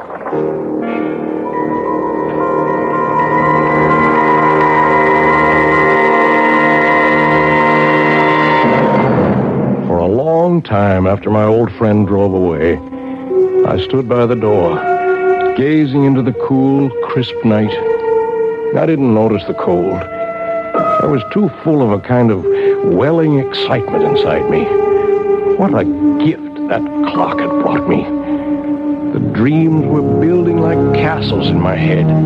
Why, I was richer and more powerful than a king.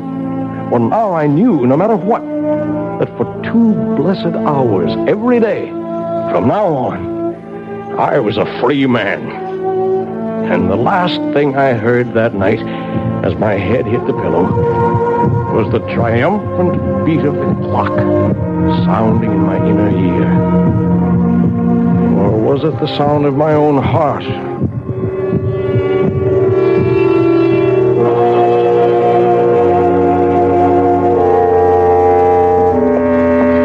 How is she, Doctor? I don't know, Harriet. Now, I don't mean to alarm you, but I think we'll put your sister Henrietta in the hospital for a few days for observation. Well, what's the matter with her? Well, that's what I wanted to put her in the hospital for. Find out. What do you suspect it is? I don't suspect it's anything. I just want to reassure myself. Now, why don't you go up and keep her company while I talk to Ethan? Oh, you won't have any trouble convincing him. I don't see why I can't take care of her. Well, you can't this time, Harriet. If you want to help, go sit with her. I'll make the arrangements with Ethan. How's Henny? I want to put her in the hospital for a few days, Ethan. Oh, she's that sick? I'm not sure. Whatever it is, this is not just one of her spells. I want her under observation for a while. Oh, whatever you say, Jake. I wish I knew what to say. I feel a little guilty. Ever since that night a few weeks ago when we were playing chess. What do you mean, guilty? Well, damn it, for 20 years I've been medicating her imaginary ills. I wonder if maybe I got careless that night. Huh? Well, there's no doubt that from then on, this debility, anemia, whatever it is, started. Well, I'll get along and make all the arrangements. I'll phone you when to expect the ambulance.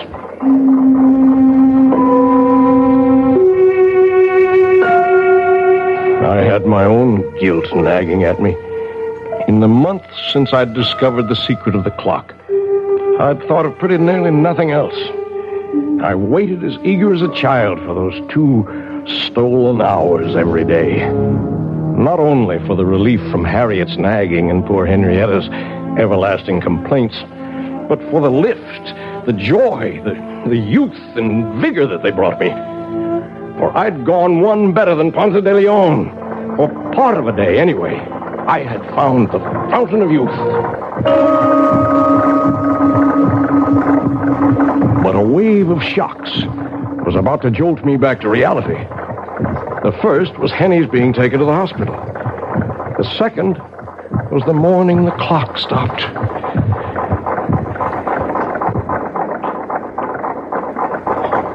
Oh, no. No. No. What is it? No, Ethan. You can't stop. What is it, Ethan? What's wrong? The clock. It stopped. Oh, is that all? I've got to get it started. Oh, you shake it like that, it'll end up in pieces. Good riddance. I told you it was a waste of money. Get out of here. How dare you talk to me like that? Oh, I certainly will. Nobody's going to talk to me like that, particularly not you. I was frantic. My golden hours of solitude gone. My extra gift of precious time and the rebirth of youth. I couldn't let them go. There must be some way to bring them back. Start that damned intricate mechanism again. Clock was dead. Its lifeblood somehow drained. Blood. But that's what started it in the first place. Maybe... Oh, damnation. I'll let it ring. I've got to find something to... Oh, all right. Hello? Ethan, it's Jake. Oh, Jake. Look, I don't want to talk now. Oh, then you've heard. Heard what? About Henrietta? Oh, she's not... I just got back to my office and got a message from the hospital. I'm afraid she's passed away. Oh, are you sure? Well, I'm on my way to the hospital now, just on the outside chance. Better meet me there. I'm on my way.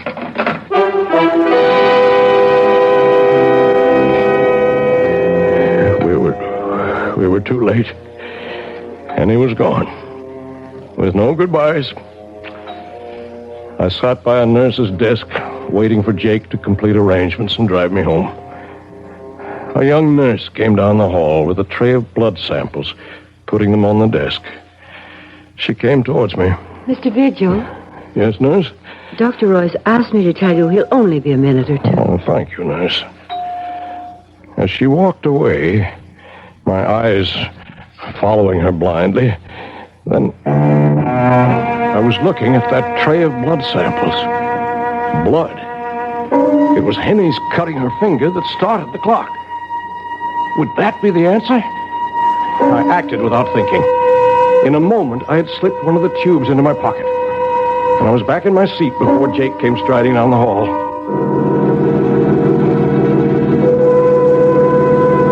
I was back in the shop at last, alone. With shaking fingers, I lifted the lid, exposing the brain, or whatever it was, of the clock. Uncapping the tube, I poured in the blood. I looked at the dial. The hands were spinning around to the proper time. And then the clock was alive again. Its heart was beating.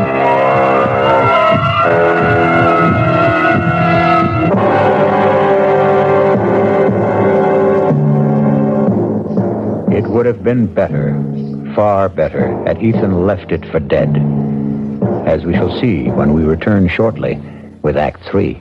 We knew we had a good thing going, but we're absolutely delighted that you know it, too. I'm Hy Brown, producer of Radio Mystery Theater, saying thank you. Thank you for those thousands of letters. Our prize drawing is over now, and I wish I could thank each of you personally. But here's the rub. So many of you ask questions about all sorts of things having to do with radio that sifting through the letters will take weeks. So here's a suggestion. If you need a quick reply, do write again, just the question this time, and we'll try to answer right away.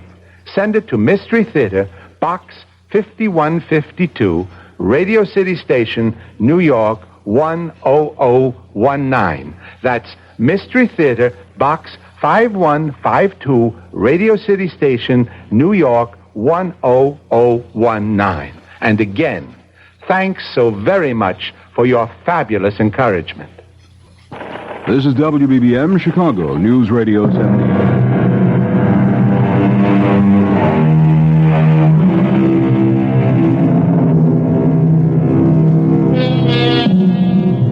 Which of us could resist the temptation of perpetual youth? Or short of that, any extension of life? 2 extra hours a day is 730 a year. Almost exactly an extra month. In a lifetime, 6 whole more years. But what Ethan Vigil forgot is that for every action, there is a reaction. For every gift, a recompense.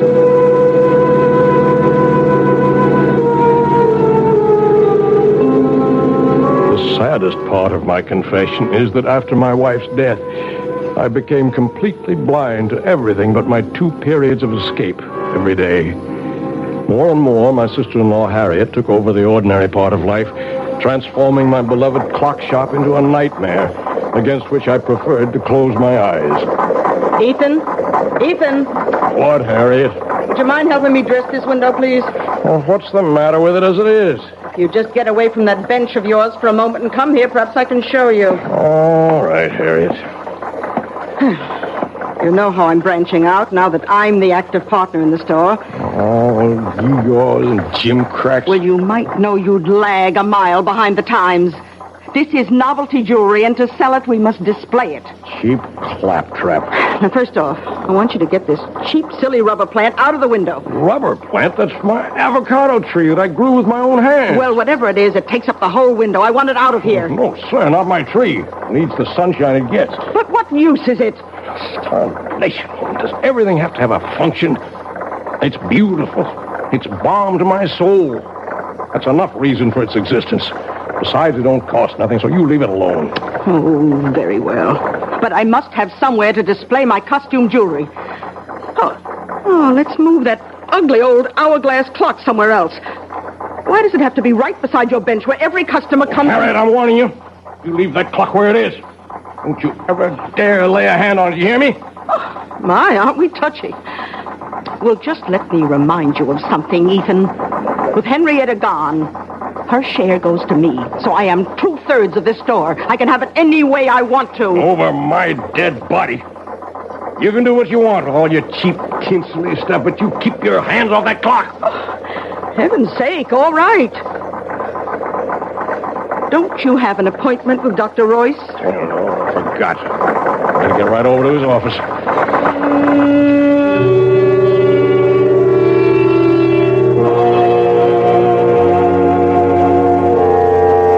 Okay, Ethan, you can put your shirt back on. I'm all finished examining you.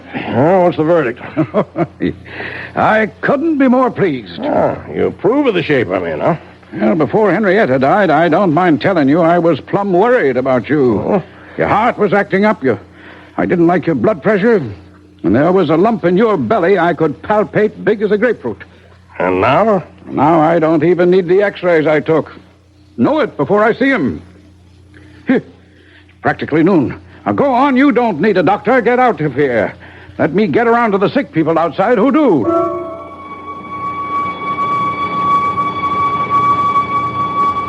As I went into the outer office, I glanced at the electric clock on the wall. The hands clocked to noon as I did so, and I was looking at a, by now, familiar scene. The nurse who had risen to escort the next patient in was suddenly transfixed, halfway up from her chair.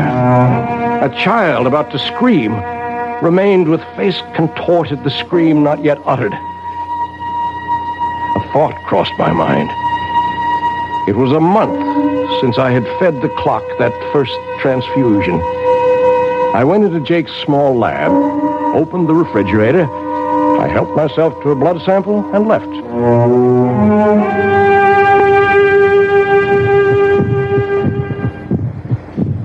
Back at the store, the only sound was the beat of my clock.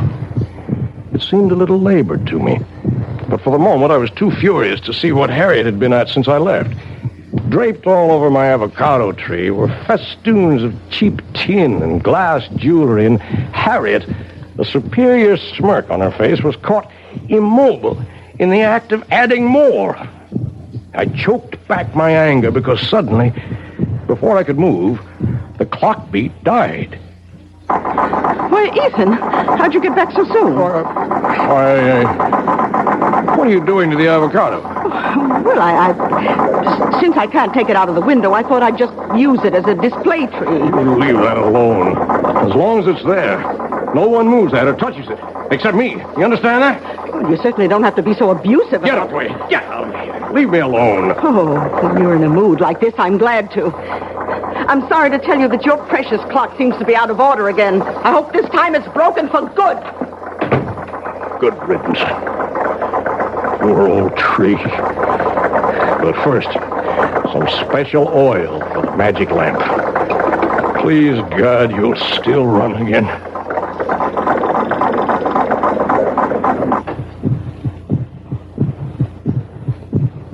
And time stood still again.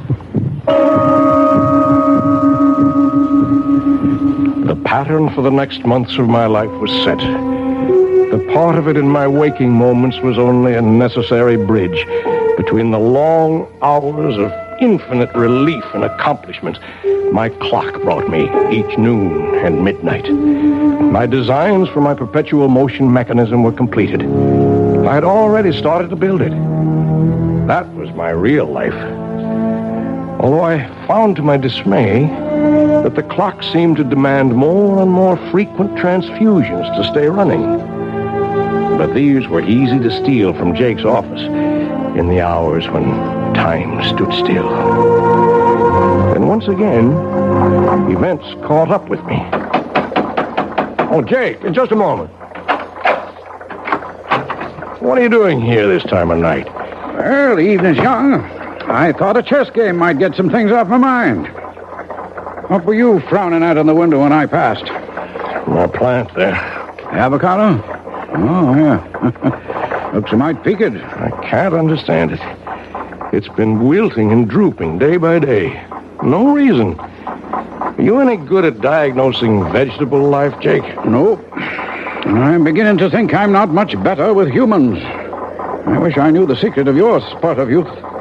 Think I'm getting old. You're not yourself, Jake. What's wrong? I don't know.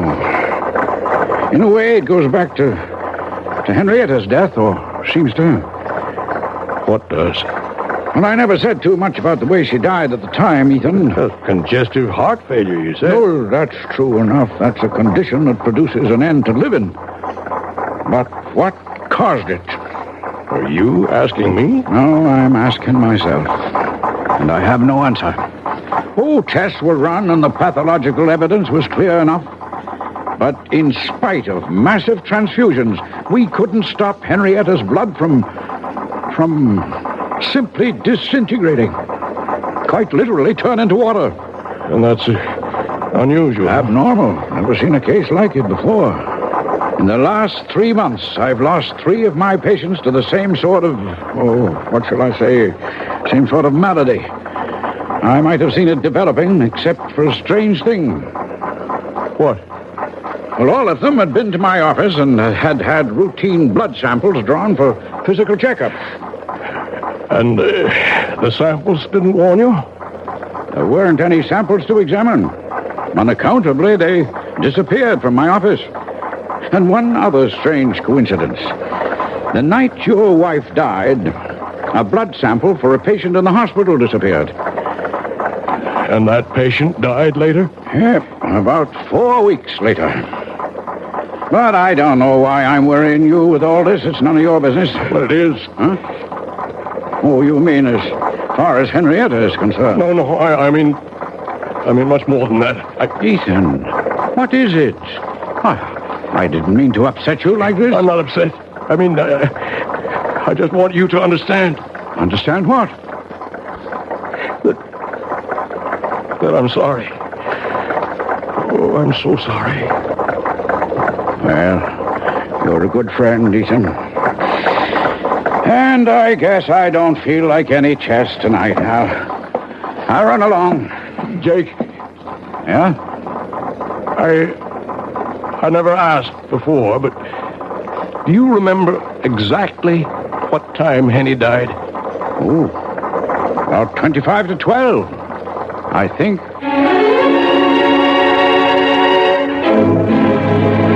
I didn't have to think. I knew it all now. That was the precise moment that evil clock first stopped. So it was a monster, insatiable, that once having tasted blood, continued to suck on its victim till it had drained all life away. And I was no better, no less evil. I had been feeding this mechanical vampire at the cost of other human lives. In a daze, unable to explain to him, I saw my old friend Jake out and turned to face what I had to face.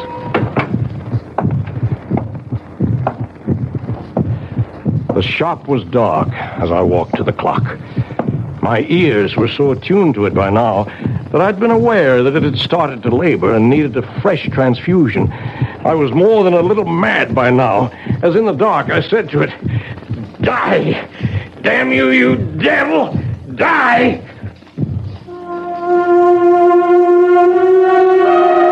My moment of triumph was brief. I still had my own expiation to make. Not only for my wife, but for all those others. And there was a personal sadness as my hands in the darkness traced the form of my perpetual motion machine, which would never be completed now. A man without love, wife, or children would like to leave a small footprint on the sands, his gauge to immortality. All I would leave now was a sick avocado tree I had nourished for 20 years for nothing. And then suddenly, I heard stealthy footsteps and pulled back into the shadows.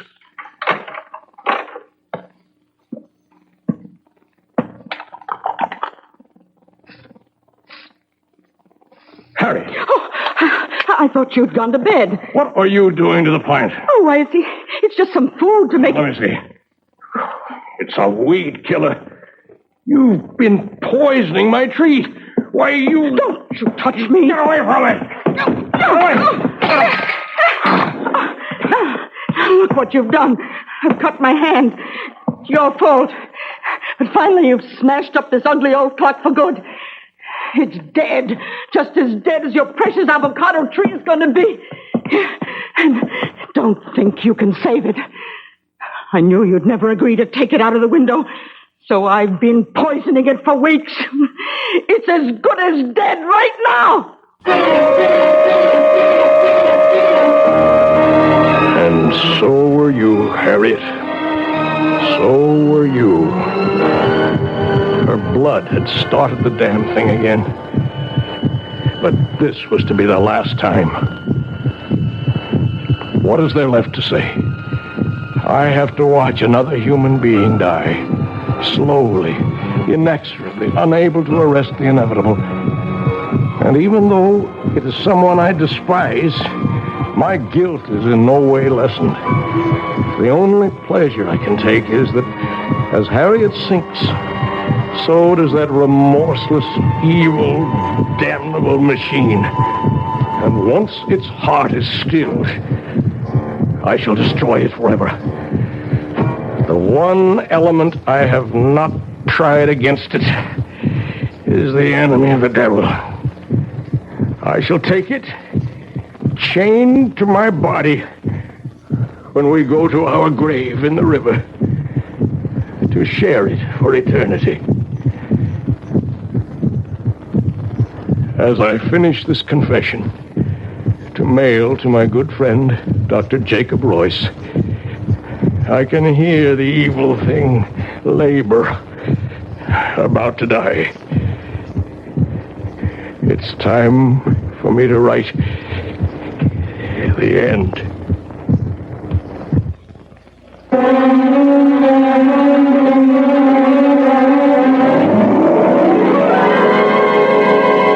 So be warned, if you should by any chance come across a clock in a curio shop shaped like an hourglass with a dial that bears the number 13 instead of 12, shun it like the plague.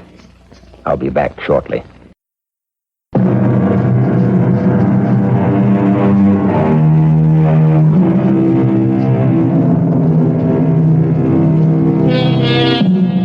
Oh, the fascination of time and man's never-ending quest to hoard it, to stretch it, to borrow an extra portion for himself alone.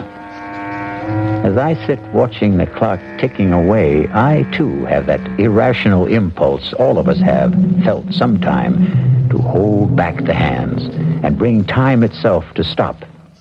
And then I remember Ethan Vigil, and I decide that once around is enough for all of us. Our cast included John Beal, Grace Matthews, Bryna Rayburn, and Ian Martin. The entire production was under the direction of Hyman Brown. And now, a preview of our next tale. Deeply, hopelessly, irrevocably in love. Now, my boy, I've been a publisher a long time. I've talked to dozens of authors. They all fall in love with characters they've created. It happens all the time. She didn't exist before you created her, did she? She exists now. Good heavens, man. She came out of your mind. She has no life except the one you gave her. Maybe she did come out of my mind, but now she's got a life of her own. Well, in a manner of speaking, of course she has. And I want to prolong that life, Stephen. I predict great success for Clarissa and for you. You and Clarissa are one, you might say. No, we are not one. We must never be one. I want her dead. This is E.G. Marshall inviting you to return to our Mystery Theater for another adventure in the macabre. Until next time, pleasant dreams.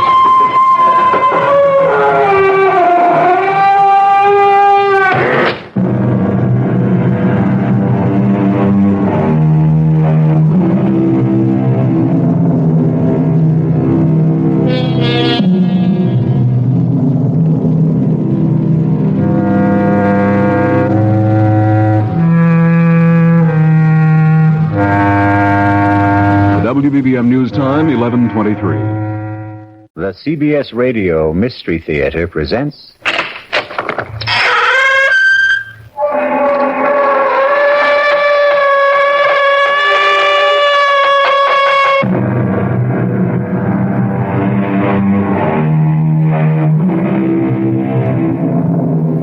Come in.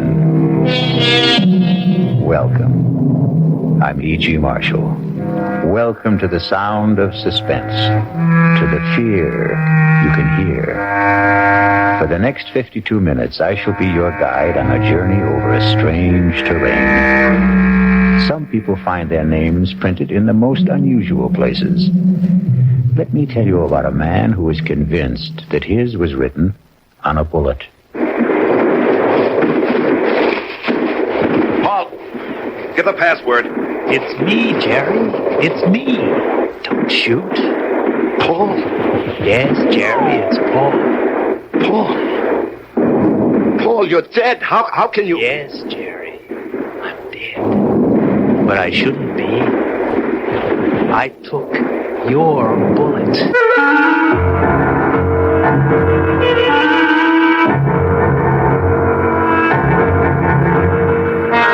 Our mystery drama, The Bullet, was written especially for the CBS Radio Mystery Theater by Sam Dan and stars Larry Haynes. I shall be back shortly with Act One.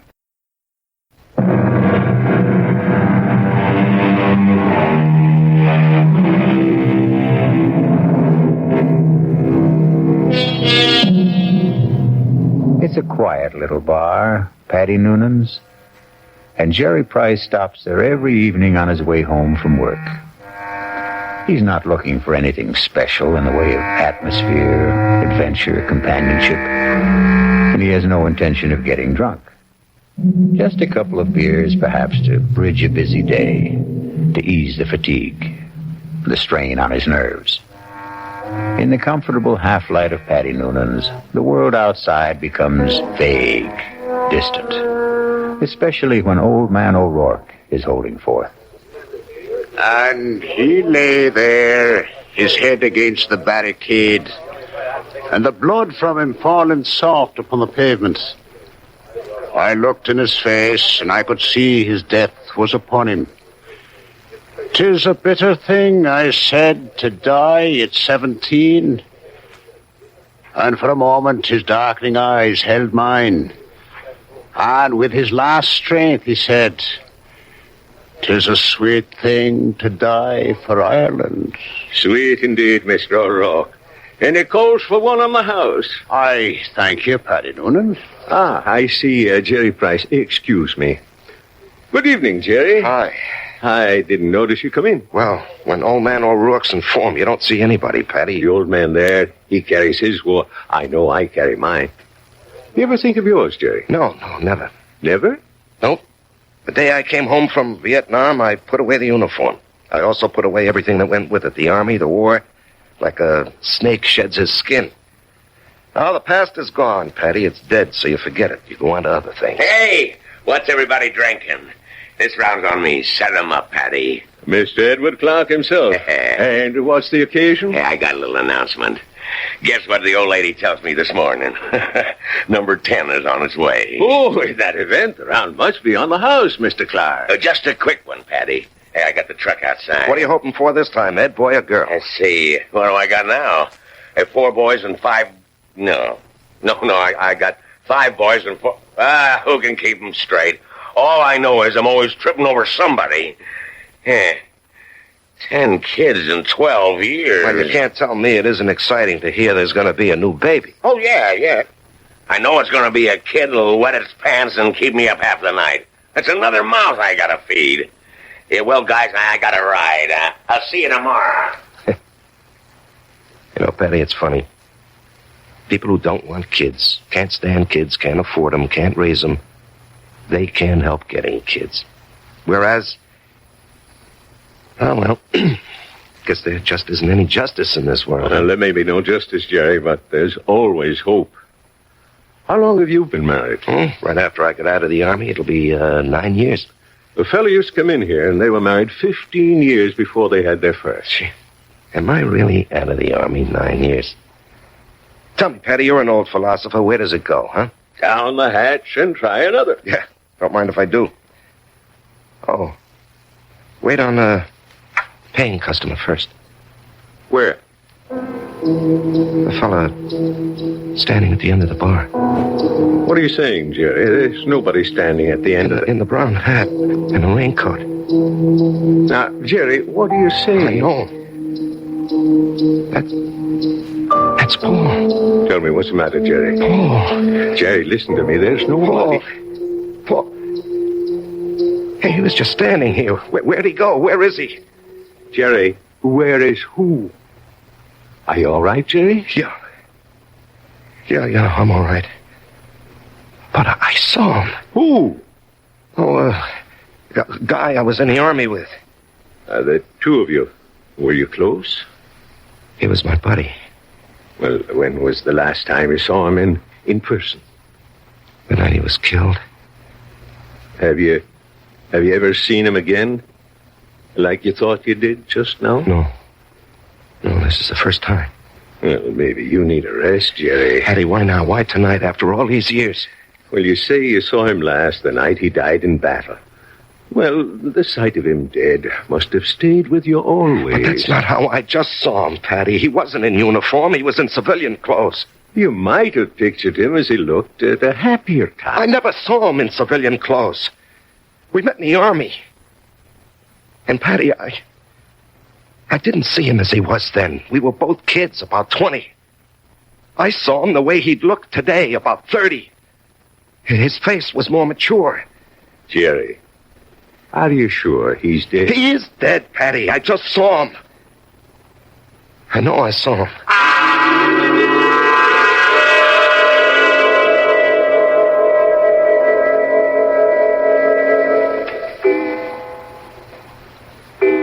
Jerry, it's after midnight. Oh, I'm not finished, honey. I have to clean up these reports, Marge.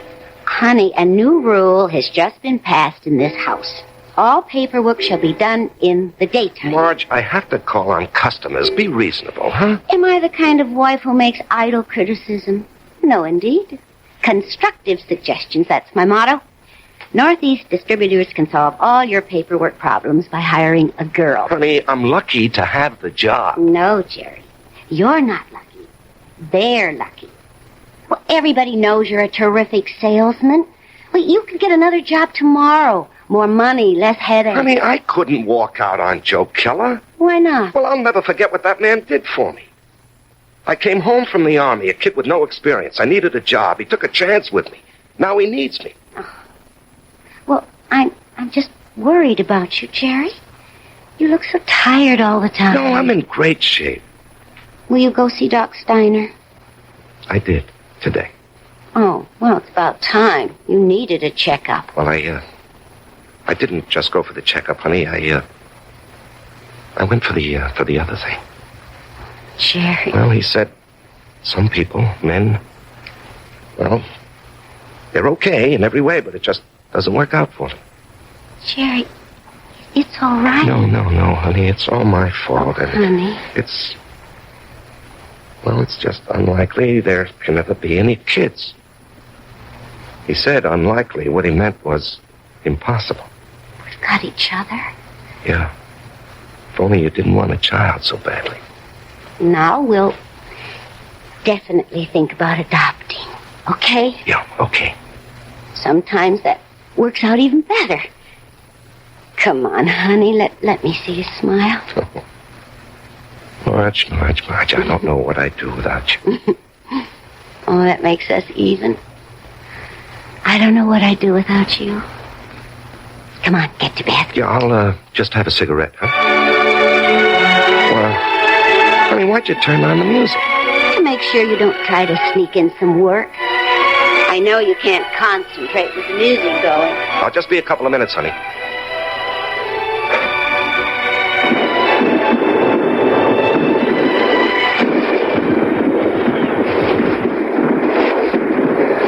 Halt! Let's hear that password. Paul, is that you? Jerry. Hey, climb down the hole, make yourself at home. Man, I'm so beat I can't even remember the password. That's all right. I don't even know what it is. Got a cigarette? What'd they want back at the CP, Jerry? A patrol. You going? Yep. But you went out yesterday. Well, maybe I better write to my congressman, huh? I don't have any more cigarettes. Here, finish this one. Paul, I don't know if I can go out again. We're being relieved tomorrow. We were promised a rest. I just don't know if I can go out again. But you ain't going out, Jerry. Didn't you hear? I'm going. Oh, no. I'll say you and I made a trade. No, Paul, I can't let some other guy But do... I'm not some other guy. I'm your buddy.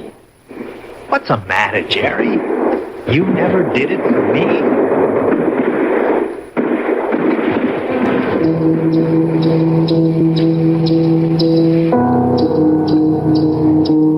Can I have a drag on that butt, Jerry?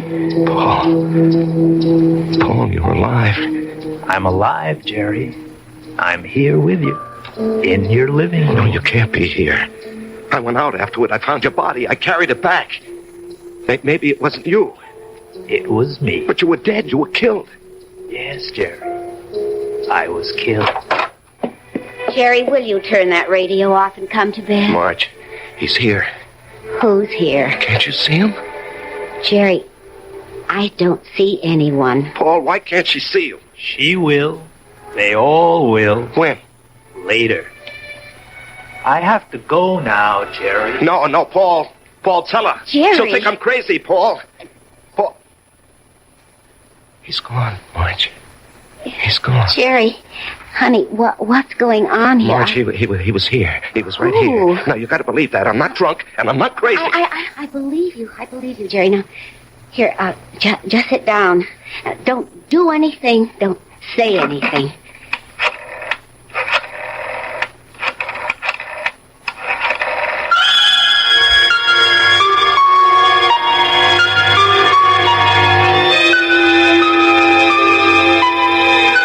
And we know who she's calling. But can a doctor help what ails Jerry? In a moment, we'll return to Jerry and Marge and Paul when we listen to Act 2. I'm High Brown, producer of Radio Mystery Theater. And as you may imagine, I'm excited about this new adventure in modern radio, this new statement of radio's marvelous power to stir the imagination. Now, we're wondering about your reaction, about who you are and how you like what we're doing. So to encourage you to get in touch with us, we're holding a drawing for 3 weeks. 50 prizes a week, 2 AM/FM stereophonos, 2 travel clock radios, and 46 anthologies of modern suspense. Just mail us your name and address, and you're eligible. Of course, we'd like knowing whether your glad radio drama is back, but name and address will do it. To Mystery Theater, Box 50, Radio City Station, New York, 119. That's Box 50, Radio City Station, New York, 119. Or for good everywhere, unless locally prohibited.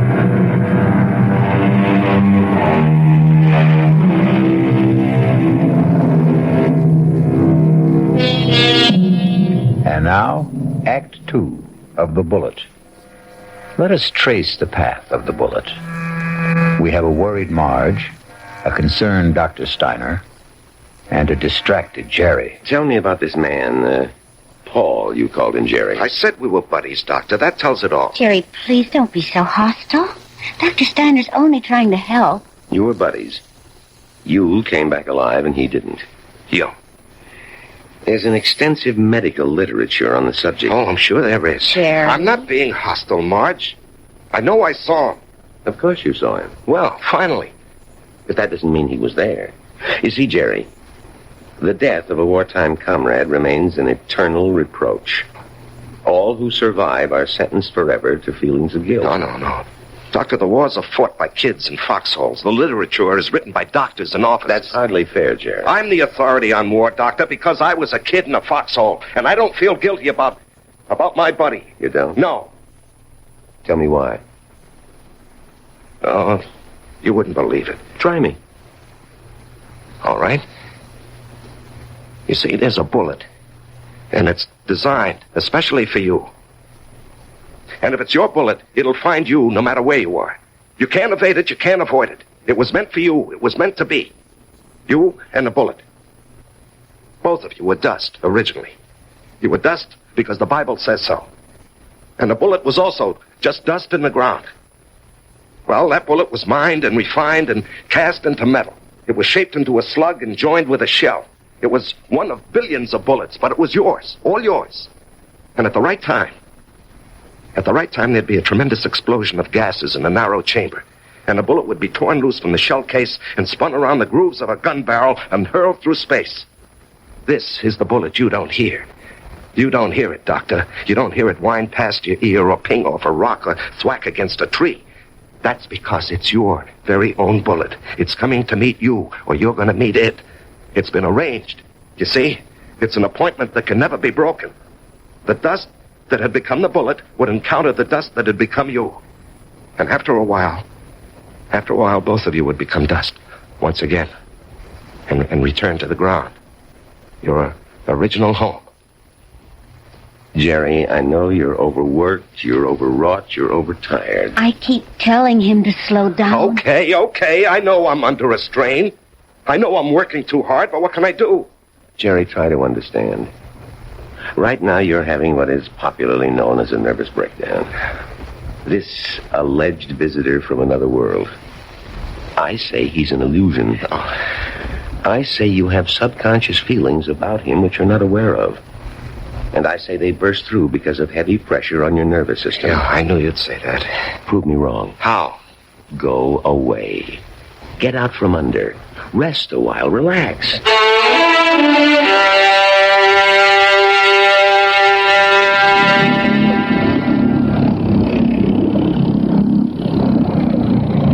Oh, honey, this looks like a good spot. You want to stop here and try for some fish? Well, Marge, I think I'd like to go back and play 9 holes this afternoon. Great. I need more practice with my iron. Honey, you know, you've been getting a lot of sun. Maybe you better take it easy for a few hours, huh? And besides, you have an appointment with, what's that name? Biscayne Appliances. See, Jerry, I wasn't sleeping when you called that number this morning. Now, Marge, I've been good all month. I was just getting restless, that's all. Look, they're a big chain down here. If I can open them up, I'll justify the trip. Justify? To whom? Why do you have to justify anything? Isn't your health important enough? Honey, Joe Keller was very nice about it. Joe Keller had no choice. Marge. Honey, Steiner was right. I was beat. I don't know how I managed to drag myself along. So I did the right thing. I chucked it all. Now I'm fit, see? I never felt better in my life, and I'm raring to go. Great. In a month or two, we may think about going back. I'm not used to being idle, honey. Neither am I. But I am learning to love it. Oh, Marge. Why didn't I meet you when I was young? Young? Jerry, you weren't even 21. No, I was already made when we met. I had already become what I was going to be. You know, I've got a certain amount of ability. A tremendous amount, Jerry. But I'm not confident, honey. I doubt myself. I guess I didn't have very much encouragement when I was a kid. You know, my brother was a great athlete. My sister was a great beauty. I was kind of clumsy and funny looking. Anyway, Frank and Alice were sent to college. When my turn came, the money had run out. Or maybe they thought I wasn't worth the effort. That's why I enlisted when I was 18. I had to get away from the house and my father. There was no place else to go. You never told me this, honey. I decided if I ever had a kid, I'd never make jokes at his expense or tear him down in any way. I know how these things cut inside where it doesn't show. I would do everything to build him up and give him confidence. I will never have any real confidence, Marge. Oh, yes, you will. No, baby. You won't get it from a pep talk. I think we can go back home now, Marge. All right, on one condition. You'll just have to slow down. Mm-hmm. I promise. And, honey, there's only one way you can really slow down. And that's to get a partnership from Joe Keller. Now, Marge. Don't you deserve it? Of course I do. Well, we're going to adopt a child. Which means I'll quit my job, and you're not going to spend time on the road. That kid will need both of us, won't he? Yeah. Yes, honey, he will. Then we need that partnership, don't we?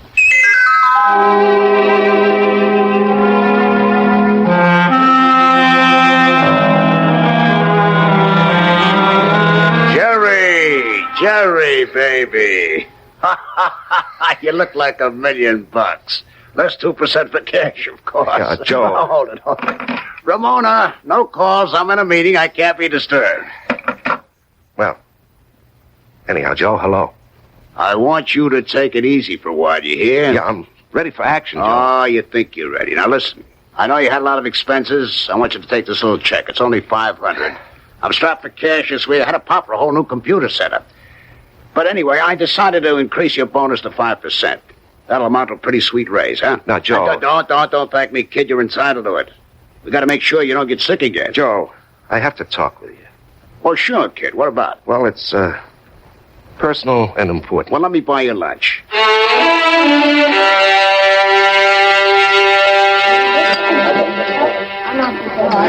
Well, Jerry, what are we going to talk about? I'm fresh out of polite conversation. Joe,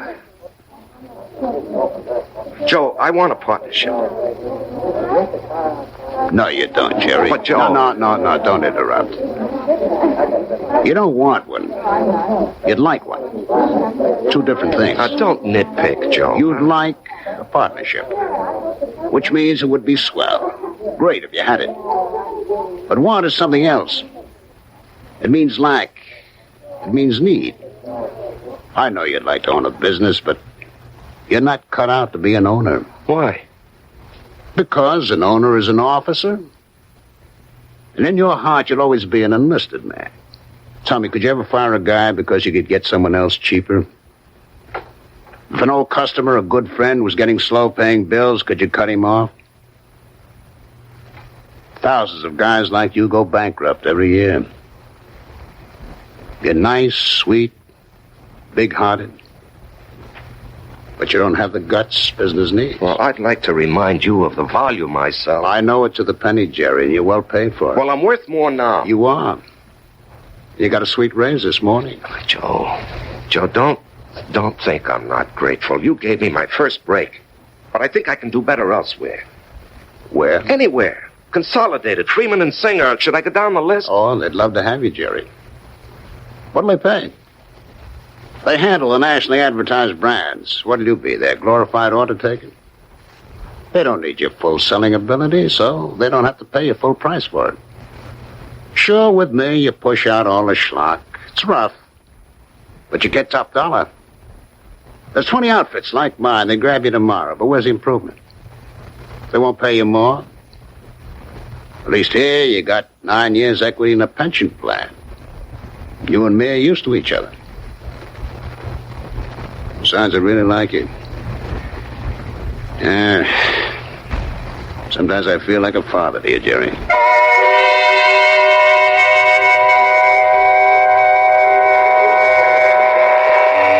was a fiasco, Patty, a fiasco. And how do I break it to March? Oh, what's it all about, Jerry? Well, at least I don't have to put up with Ed Clark tonight. I think I'd punch him right in the mouth. We'll be deprived of his wonderful company the next 2 weeks. He's tooling that trailer into the southwest. Hello, Jerry. What? Patty, is someone standing behind me? No, Jerry. Paul, will you tell me why? I'll tell you everything, Jerry. When? Soon. I think maybe tonight. Paul, why do you keep popping in like this? I don't know, buddy.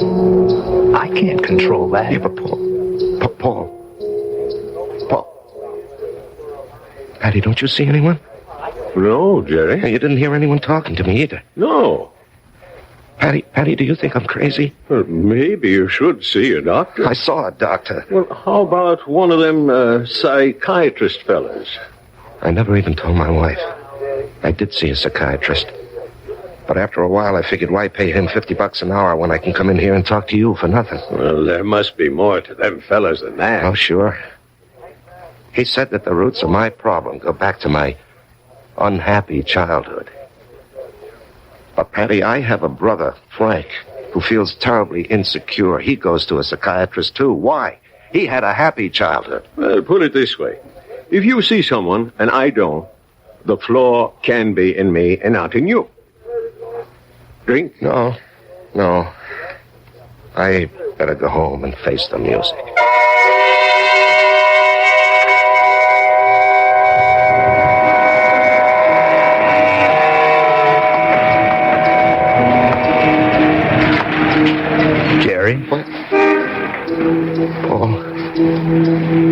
Let's go someplace and talk.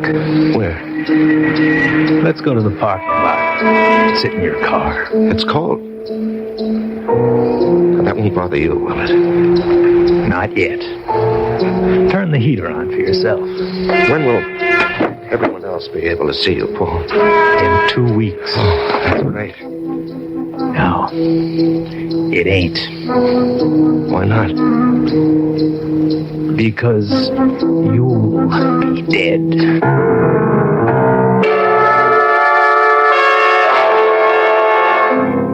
Because you'll be dead. Cold words from a warm friend. The chill inside the car becomes intense, but Jerry knows there's no point in turning on the heater. We'll rejoin these two friends when I return shortly with Act 3.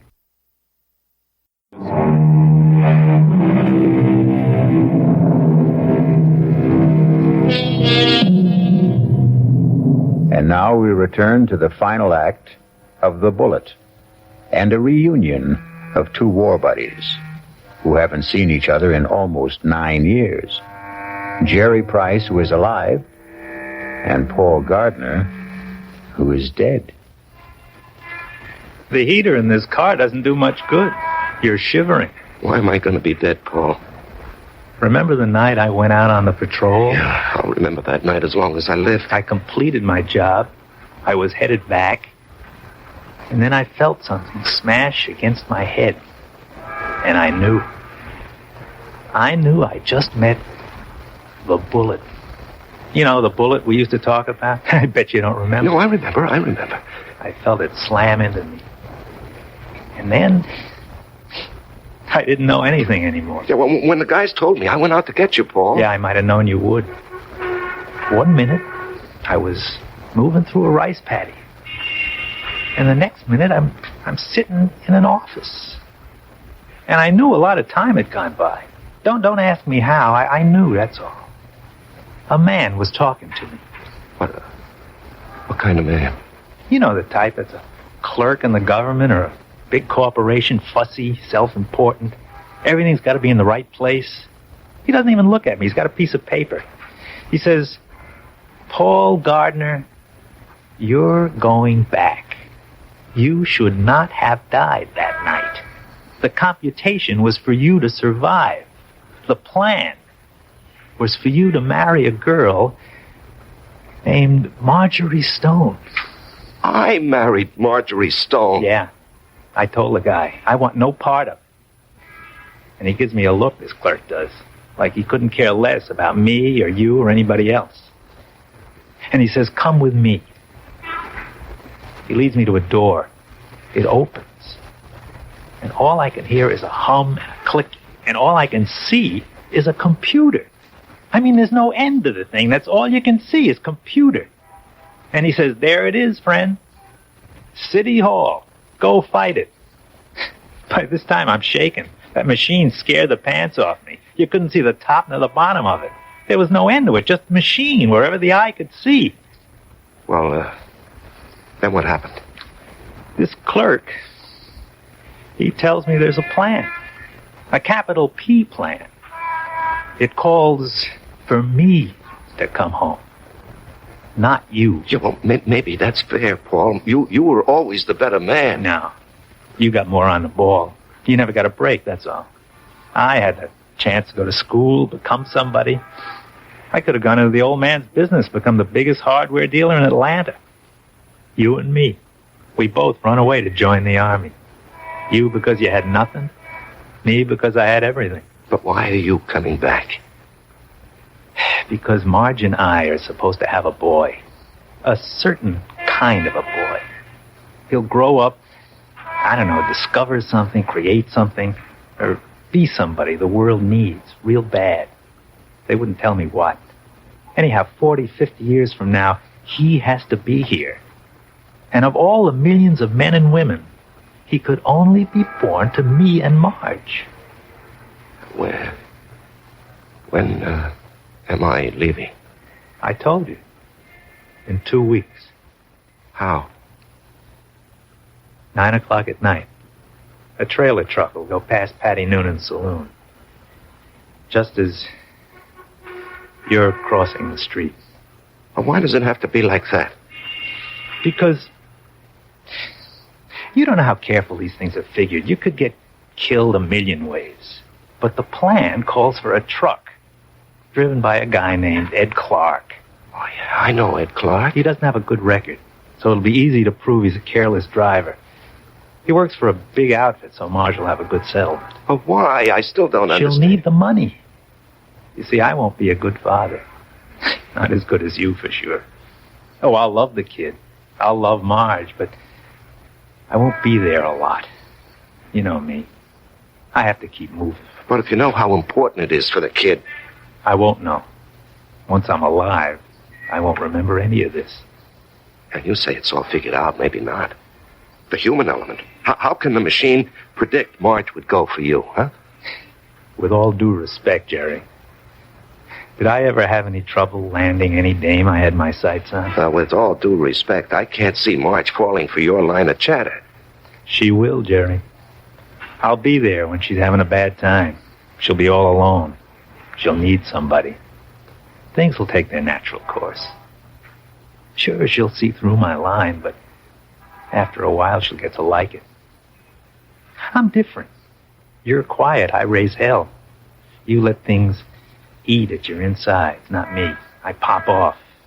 Maybe my way's no better in the long run. And she's married to you, and she loves you. But deep in her heart, she loves my way better. She'll fall in love with. Jerry, you have to believe I don't want to do this, but it was your bullet, not mine.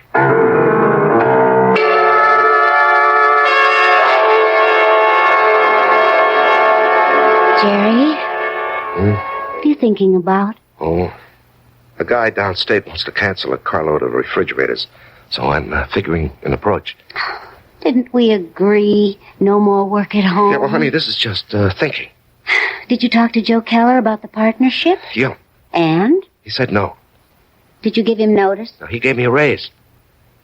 Oh. Okay. Marge. Why don't you mix us a drink? Honey, aren't you going to say anything? Mm-hmm. Don't put in too much ice. Marge, please, you don't understand. I understand. I married a certain kind of man. And you're stuck with him? No. I'll stick by him. Because I love him. Would you have wanted a guy who'd barge into Joe Keller's office and say, Joe, either give me half the joint or I'll open up across the street and run you out of business? Oh, come on, Answer me, Marge. I have to know. Well, maybe I did. Why didn't you marry him? He never showed up. So you settled for me? That's what's known as falling in love. Come on, honey, take me to the movies. No, I don't want to take you to the movies. Let's go downtown and see a play. But that's a lot of money. Are you going to worry about money? Now, and look, this weekend, would you like to fly out to, say, Snow Valley and ski? Yeah, or how about Las Vegas, huh? Jerry, what's gotten into you? Honey, we're going to have 2 weeks of the most fantastic fun. Why 2 weeks? Oh, what's so special? You. Me. I just want to spend the rest of my life having a ball with you.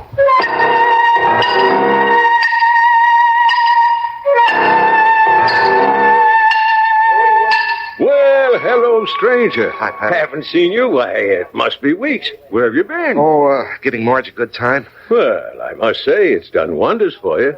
You look so calm. Do I? Do you ever see the little guy who wasn't there? No. Well, that's good. Let's drink to it.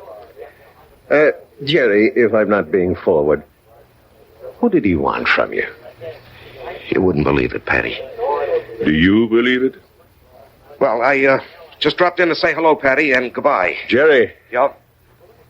Something's the matter with you. Well, I understand Ed Clark is due back here tonight. I don't want to run into him.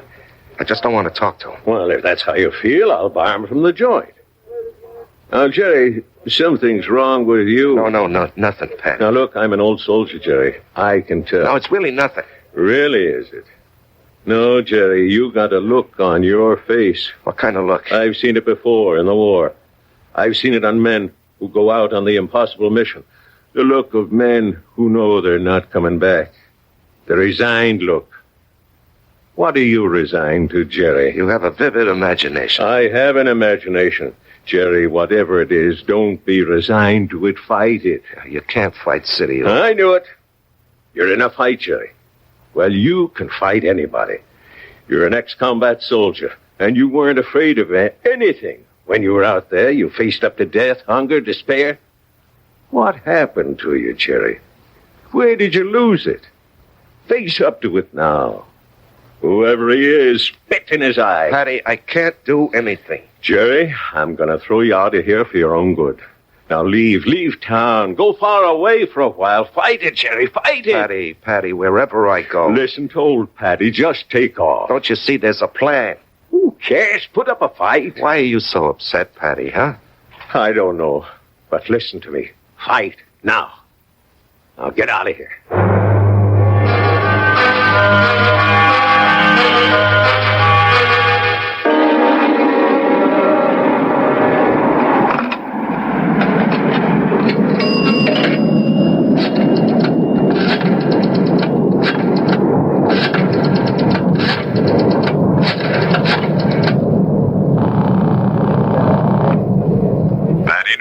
Patty, it's Jerry.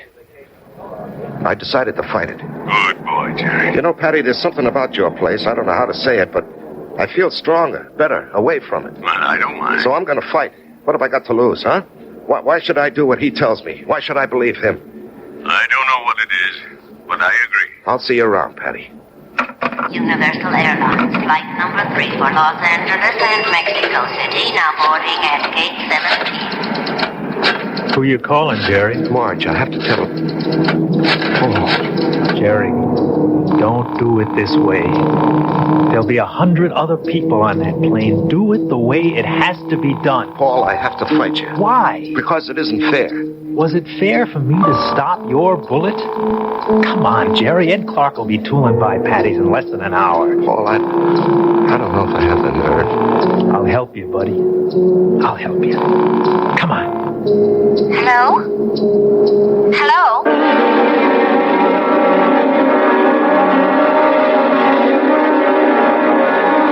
What is it, Mr. Noonan? I called you, and I hope it wasn't out of turn, Mrs. Price. It's about Jerry. What about Jerry? He's sitting back there in a booth. Now, wait. Don't go to him yet. He's in trouble. Well, it can't be. We've had such a glorious 2 weeks. He's in trouble. Well, what kind of trouble? I don't know. We have to help him somehow. Is it that Buddy? I think so. Well, the time has come to lay that nonsense to rest once and for all, and I'm going to... That won't work. Agree with him. Show him anything he wants is okay with you. Don't fight him. All we can give him is love. Hi, honey. Hi. Buy me a drink? Oh, sure. You know, I never knew you had those little gold highlights in your hair. Oh, I'm using a different bottle this week. I love you. I love you, too. And I want you to be with me always. Come on, Jerry. Let's start. No, not yet. Are you talking to me? The plan calls for it. How do I know there is a plan? Ask anybody. Ask Marge. Jerry, what are you talking about? Marge, do you believe there's a plan that determines the actions of everybody in the whole world? No. You sure? I'm sure. Well, then how do you think things work out? Well, every which way. Come on, Jerry. It's time. No, I won't go. Where won't you go? Then, Marge, as far as you're concerned, there isn't any plan. Oh, well, what do you think, Jerry? No, that's not important. What do you think? Well, yes. Yes, there is a plan. I can prove it. You can? Yes, but you started me thinking there has to be a plan. Otherwise, you and I, we just never would have met. Remember that day? Yeah. You were taking cash at Ryman's drugstore. That's the only reason I walked in there. Well, I'd already given notice I was going to leave. And then you walked in and asked Doc if you could open a charge. Then and there, I decided to stay. And where were you going? Oh, Away. Pull up stakes. Why? Well, my folks were gone. My friends were married. Neighborhood had changed. The girl I went to school with had a father, a construction engineer. He'd been transferred. Well, she took a job in his new office, and she wrote and said she found a nice crowd. They needed secretaries down there. She could fix it up. Well, why not? I was set to go. But it was not to be. You came wandering into Ryman's. Obviously, there's a master plan that rules our lives. And where was this wonderful place you almost went to? Atlanta. Atlanta? Oh, what's so remarkable about that, Jerry? It was definite you were going? Well, sure. And only because you met me. Only because I met you. Otherwise, I'd have gone to Atlanta and married a southern millionaire. But evidently something had been planned for me. Aren't you flattered? I met you, and it changed my whole life. Are you ready to go now, Jerry? Marge, will you come with me? Yes, Jerry. Where do you want to go? Well, I have to do something. I'll come with you. No, wait here, darling, please. It's time, buddy. Just like going out on a patrol. Jerry, where are you going? That's all right, Patty. It's all right. I didn't want this, buddy. I know. I don't want you to take my bullet either. Goodbye, Jerry. Yeah, goodbye, Paul. Take care of her for me, huh? You know I will.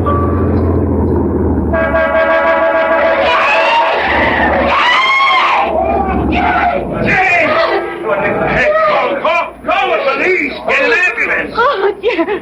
Barry. He's dead. Here, miss. Here, you're cold. Let me throw this coat over you. She's gonna faint. It's all right. I've got her. We'll bring her into that bar where it's warm. Give her a little stimulant. It's all right. Everything will be all right. Everything will be... It'll be all right.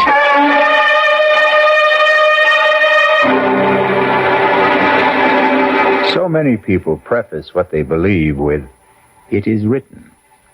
It is written in the stars. It is written on the wind.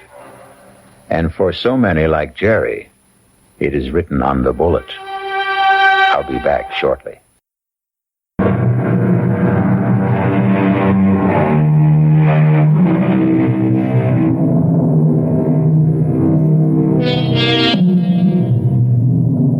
I remember an old soldier once told me he wasn't worried about the bullet that had his name on it.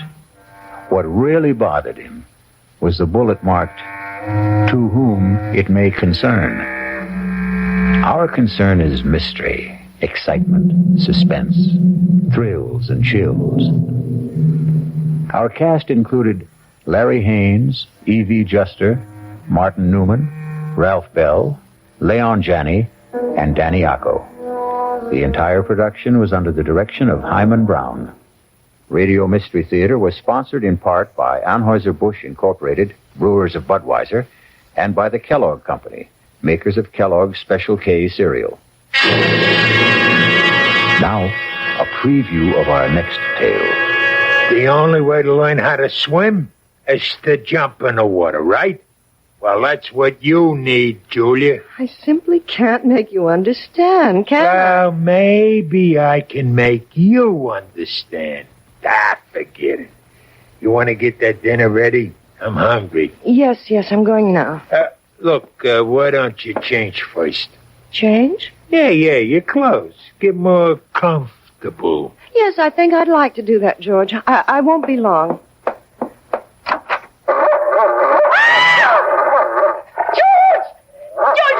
There's a dog on our bed. A horrible big dog. Take it easy. That's my surprise. That's it. Tell her. Get him out of here. Please, George, take him away. It's only a dog, for Pete's sake. He's not going to hurt you. Get it out, George. Please. This is E.G. Marshall inviting you to return to our Mystery Theater for another adventure in the macabre. Until next time, pleasant dreams